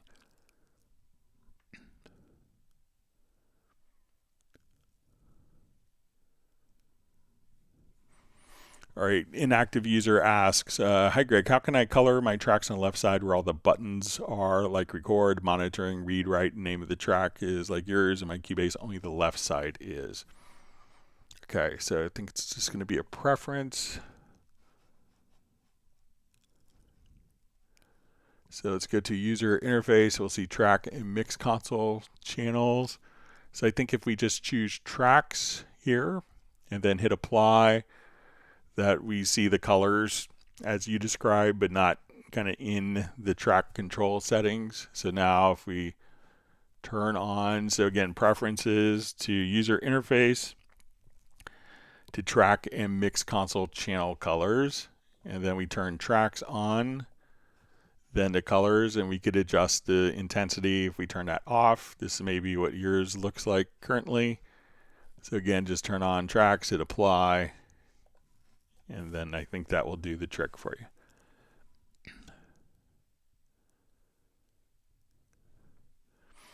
All right, so we see Michael from Coast Mastering says the copy paste channels is not just for the effects chain, but to copy the full track. All right, so let's take a look, make sure.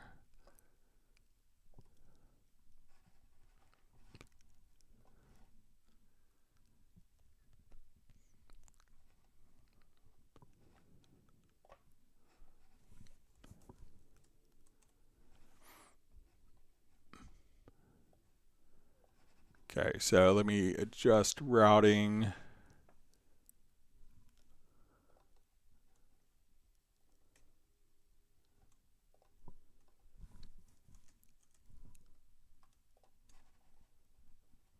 I will set this to mono outputs.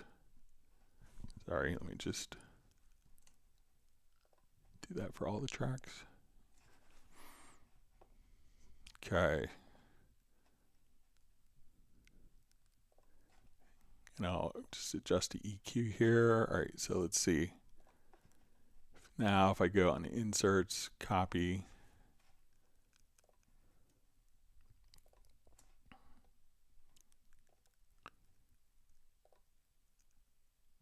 Yeah, so it does look like it does reset everything. I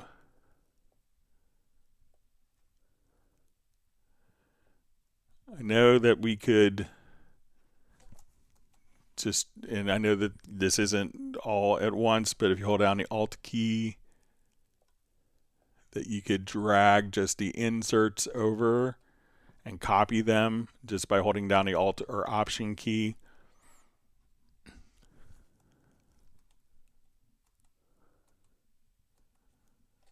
So I know if you're doing across multiple tracks, it could be a pain, but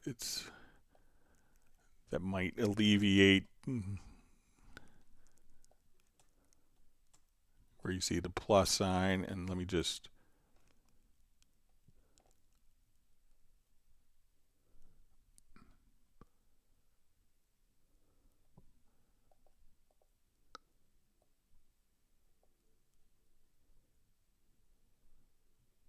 so you could try again holding down Alt or Option and just dragging the inserts, and you can see that it's not affecting the rest of the channel settings there.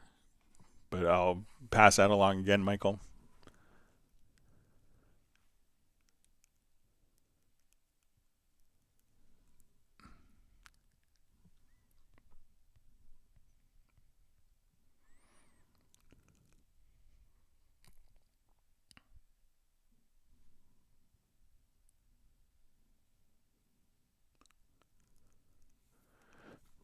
All right, so we just see from Daniel, it says it's a window that appears to only have in the top with minimize, maximize, close buttons. It appears that Cubase runs in other, but my sound doesn't get back until I close both of them. So maybe if you want to share a screenshot and email it to me.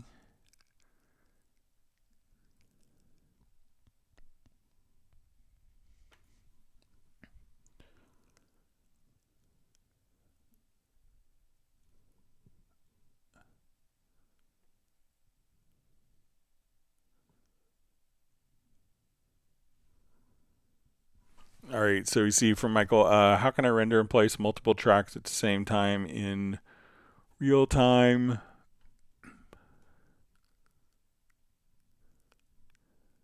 All right, let me just find a combination of internal, external processing to be captured back in place in real time to multiple tracks, some pass. All right. I don't have any external processing connected, but we'll see if we could fool it.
All right, so let me.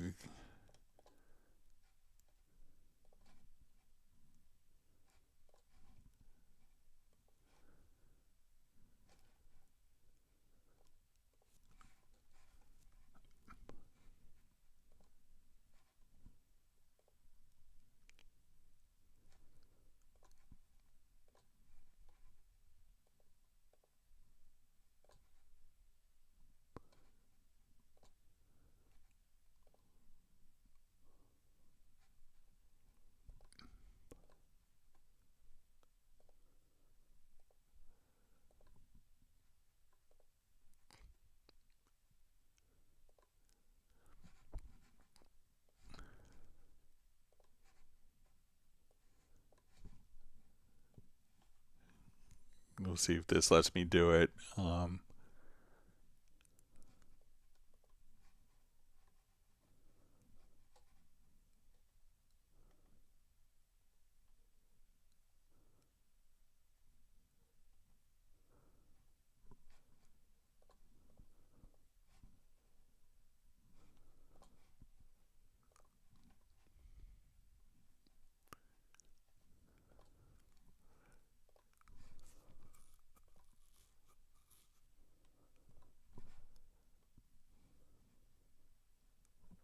So now I select those and let's see if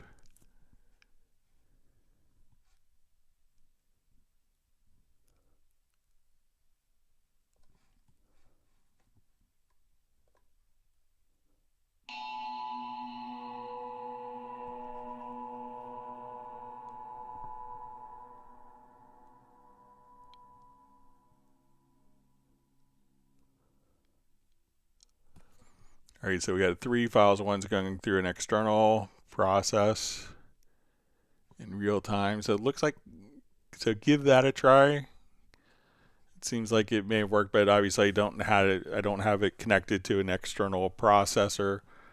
But it looked like, you know, that one track did it in real time, and the others were just kind of rendered directly after.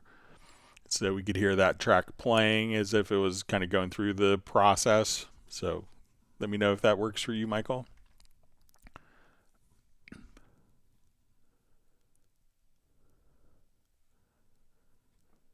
See, Daniel says, by the way, thank you for taking time to answer my dumb questions. There's no dumb questions. The only dumb question is one that's not asked.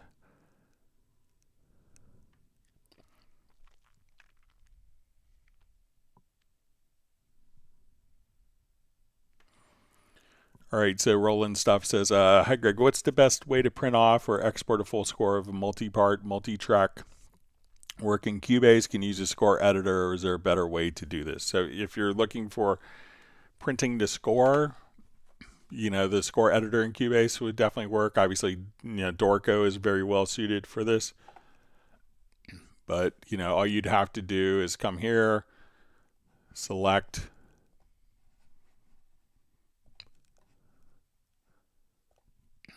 So I will come over here, select all of the tracks, and then we could open the score editor. We could view it in page mode, so we can see, we could make corrections to clefs as needed.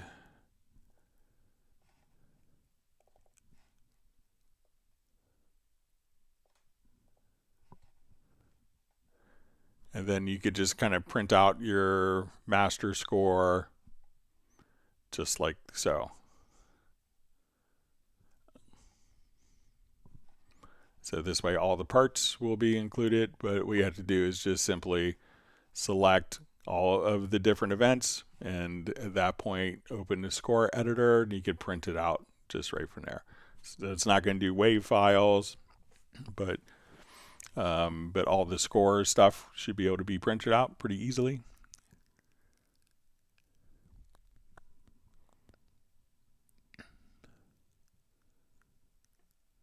See, Daniel's giving Mark Rabin's dog a big woof.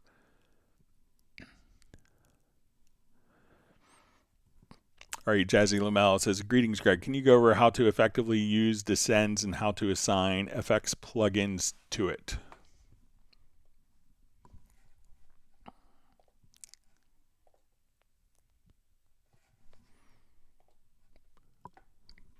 Okay, so let's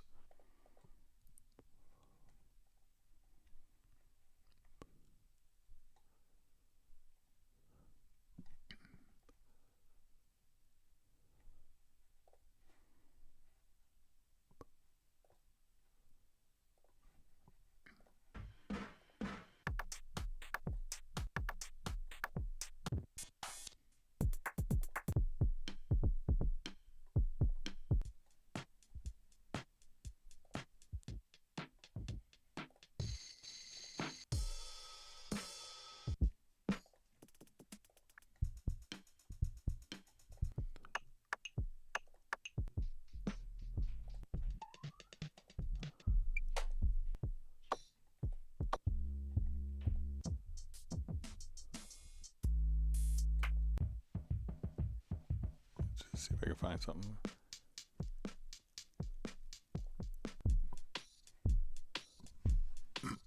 All right, so say we have this drum loop, all right, and we'll have this play and loop. All right, so if I want to add an effect to it, I think the easiest way to work with this is to right click, and we want to say add effects channel to selected channels. So I'm going to add, let's say, a reverb.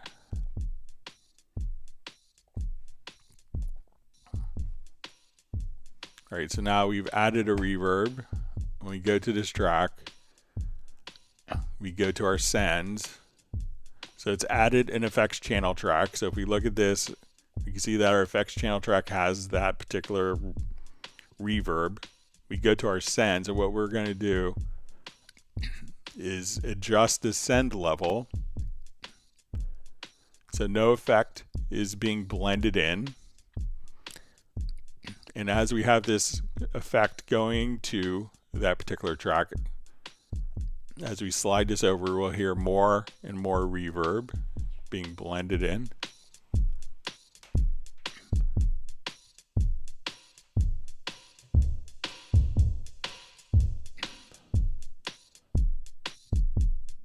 Now we could also add an effects channel track by right-clicking and say I wanted to add a delay. And we'll make this, let's say, an 1/8 note delay.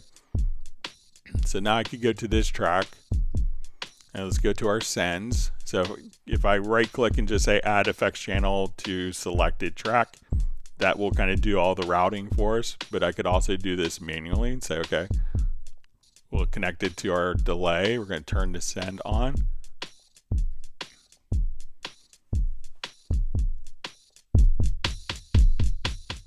And then we could blend in the delay and the reverb.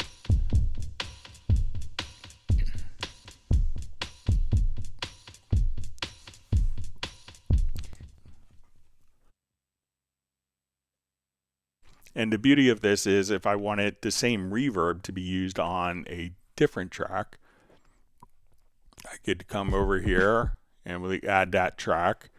I could now at this point just say, okay, I want to take this track and have it go through the same reverb and the same delay, but I could have varying amounts. So this way we could have less reverb and more delay on this track. But this way the different tracks can all sound like they're in the same room, making it sound more cohesive. So that's how you could use sends and effects. Let me know if that makes sense.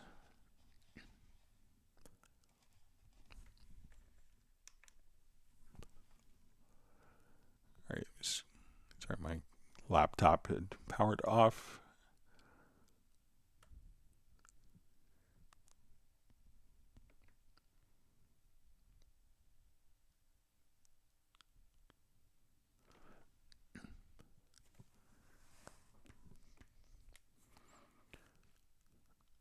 All right, so we see from inactive user, it says now my tracks are colored, but when I highlight one of them, they turn gray. Is that normal, or can I change the highlighted color in the track? So, usually it's going to indicate that the track is selected, and I think you could adjust this as well. So selection brightness, so in the same area, so user interface, track and mix console channel colors. So if you want it to be more bright or less bright as soon as it's selected, if you want it to be darker when it's selected, you could do that. But again, just come. So it's not going to change the color, but you could adjust kind of the brightness of the particular track, because like when you're recording, that's when the track will turn red. So again, just go to your preferences and you'll see selection brightness, and you could adjust that there.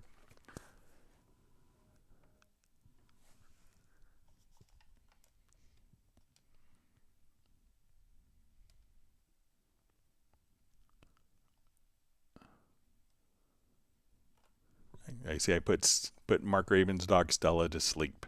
I'm that boring. And Stella is snoring, so.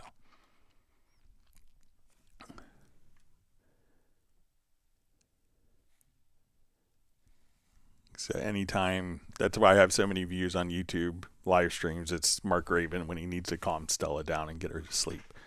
He just plays a YouTube live stream. So, all right, wonderful to see Sable Winters on, who's lurking and working.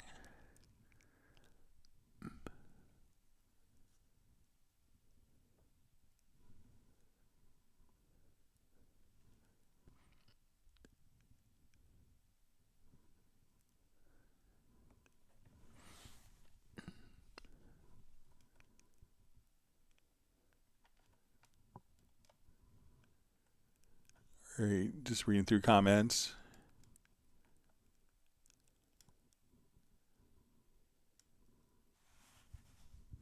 All right, so we see Ace Amadeus is Greg in a PX store grooving out to tax-free beats.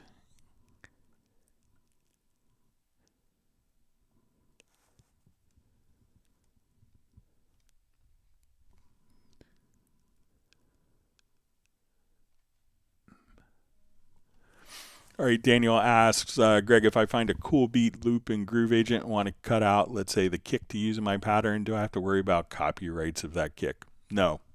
So any of the content that you have with Cubase is free for you to use and make lots of money with. So no problems there. It's all fair use. It's all intended for you to use the content for your musical creations. All right. My hero, Jeff Berlin, calling. So I'll call him back in a couple of minutes. My bass playing hero, greatest bass player.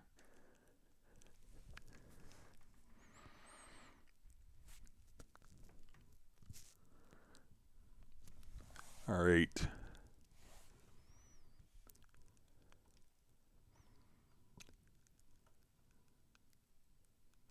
See discussion of the Witcher video games with Graham Witcher's surname.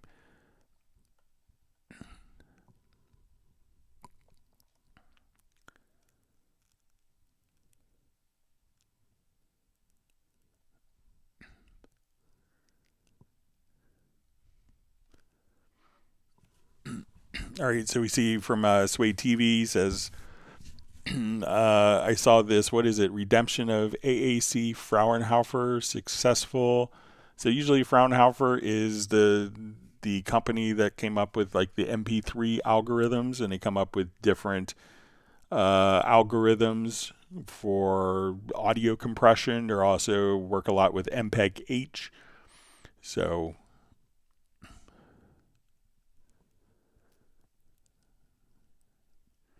it might be related to that.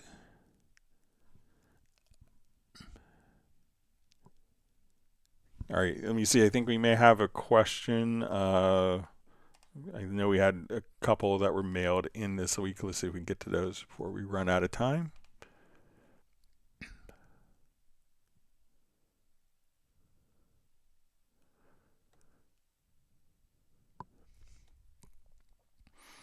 All right, so we see, how do we duplicate channel settings from one channel to another? All right, so we should have a little earlier, but I guess the channel strip settings especially.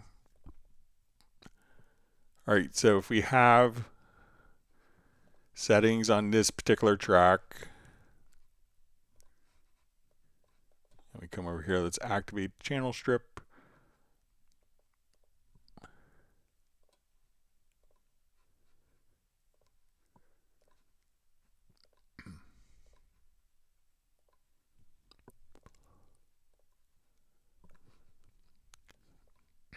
So what you could do is take, come right over here to this particular track, copy, and go to this track, paste, and now we go to open this track, we see the channel settings, we'll go to the next track. Let me just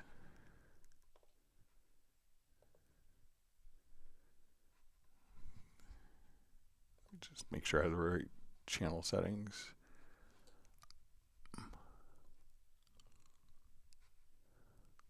Okay, so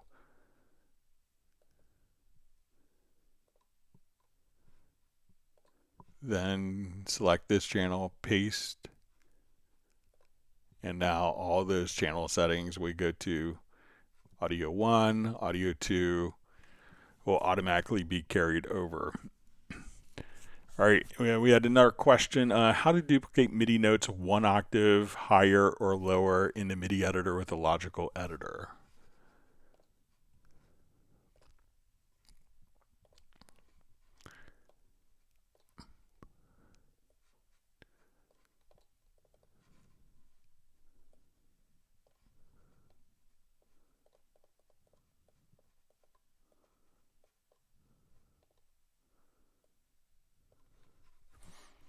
Okay, so let's say we have, I'll make it full screen so you can see it easier. So I want to take these notes and duplicate them 1 octave higher. So to do this, let's go to our logical editor under MIDI. And I think what we want to do is insert. I could be mistaken on this. And we will choose, we want to take type is equal to notes. And then what we want to do is we're going to take the subtype, which is the pitch, and we're going to add 12. So if we come over here, we can now duplicate this MIDI phrase up 1 octave. Now at times you may want to say, okay, I want to take those notes up an octave, but take the velocity down by 20. So if we wanted to do something like that, we could add a second, and we'll say a second transform action. And here we're going to choose velocity, subtract 20. So we'll duplicate those notes. So now when I select the velocity of these notes, we can see them there. If I select the velocity of those notes, we can see that in the black that they'll be 20 less than the other ones. And if we wanted to do kind of just the opposite and take these notes down an octave, we would say instead of adding, we would subtract 12. So now at this point, we could duplicate it down an octave. So it's like really nice on string parts. You know, maybe at a certain point you go, okay, for emphasis, I want to take these particular notes and let's, you know, to make more impact, I'll just come here and take that particular phrase and knock it up an octave. So cool little tricks you can do in a logical editor. All right, let's jump back to our live questions. Let's see if we have any more sneaking in.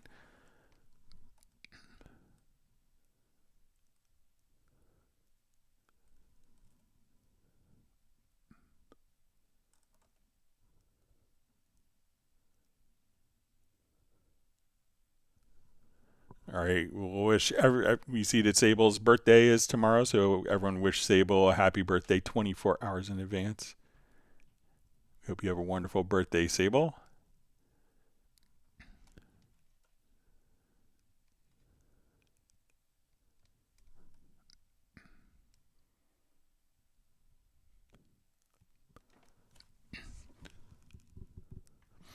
All right, so we see, hi Greg, is there a key command to render bounce in place without popping the settings? All right, so if we have just an audio event here and we want to render in place, I think we could just go to key commands and then let's look under render in place. I think there's a key command for it.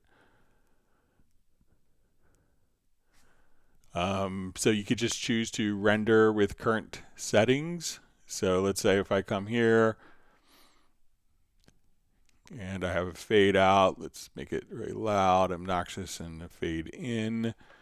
So at this point, if we wanted to render in place and assign that to like a MIDI remote, I can now come over, let's take this button, and we'll say render with current settings. So this is the function that you want.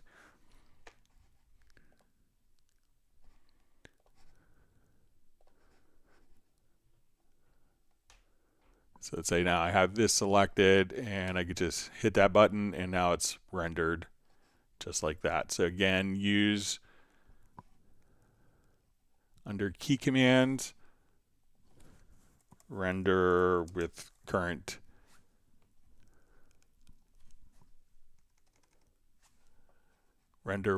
settings.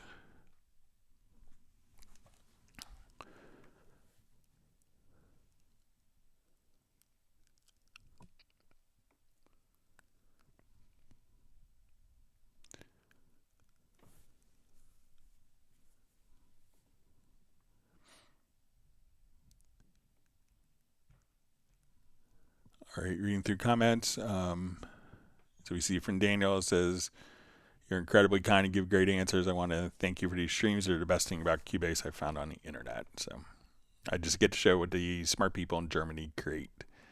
So I'm lucky. They do a wonderful job, make my life easier.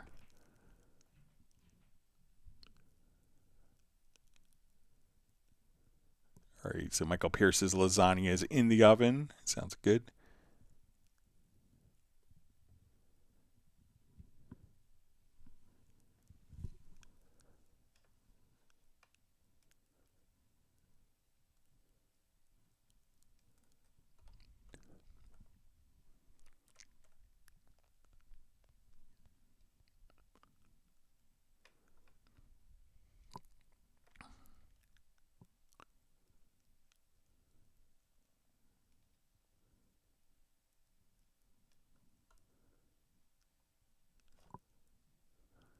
All right, so you see from Jazzy Lamel, "Hey Greg, can you show us your ideal template you may use in Cubase that you use, if any?" So I'm a lot of times I'm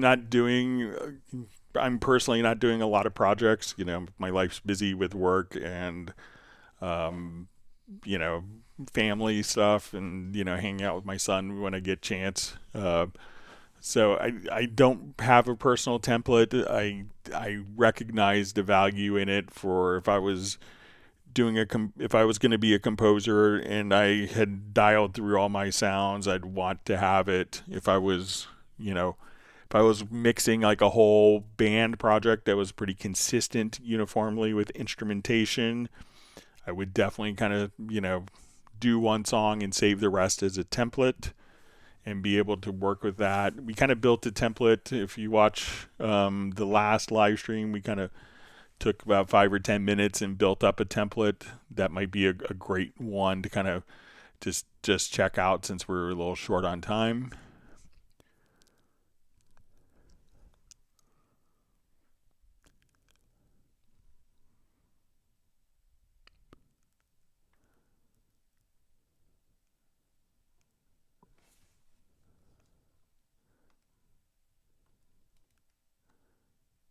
See, everyone's happy to be wishing Sable a happy birthday. Hope you have a wonderful day of celebration.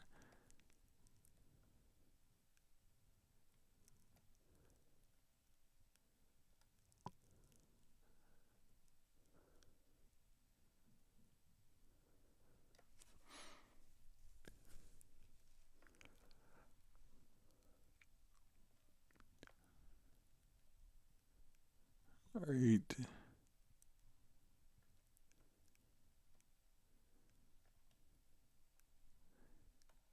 All right, so I think we're out of questions. We'll see if there's any more that kind of sneak in. See that Graham is going into retirement. He just retired. Congratulations on your retirement, Graham. I look forward to that. But we'd probably still do live streams. Do it as a consultant. All right, we'll see if there's any more questions sneak in. If not, we'll wrap up just a couple minutes early. I want to thank everyone for all the great questions. And if you've learned something new, make sure that you do hit the like button and subscribe to the channel. We'll be back on Friday starting at 1 p.m. U.S. Eastern Time. Next Tuesday will be our 400th live stream. And we will be doing live stream trivia. So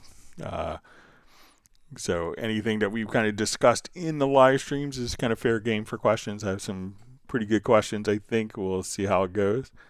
But looking forward to doing that. And we see Dwight Cunningham from the Bahamas checking in. Thanks for joining us.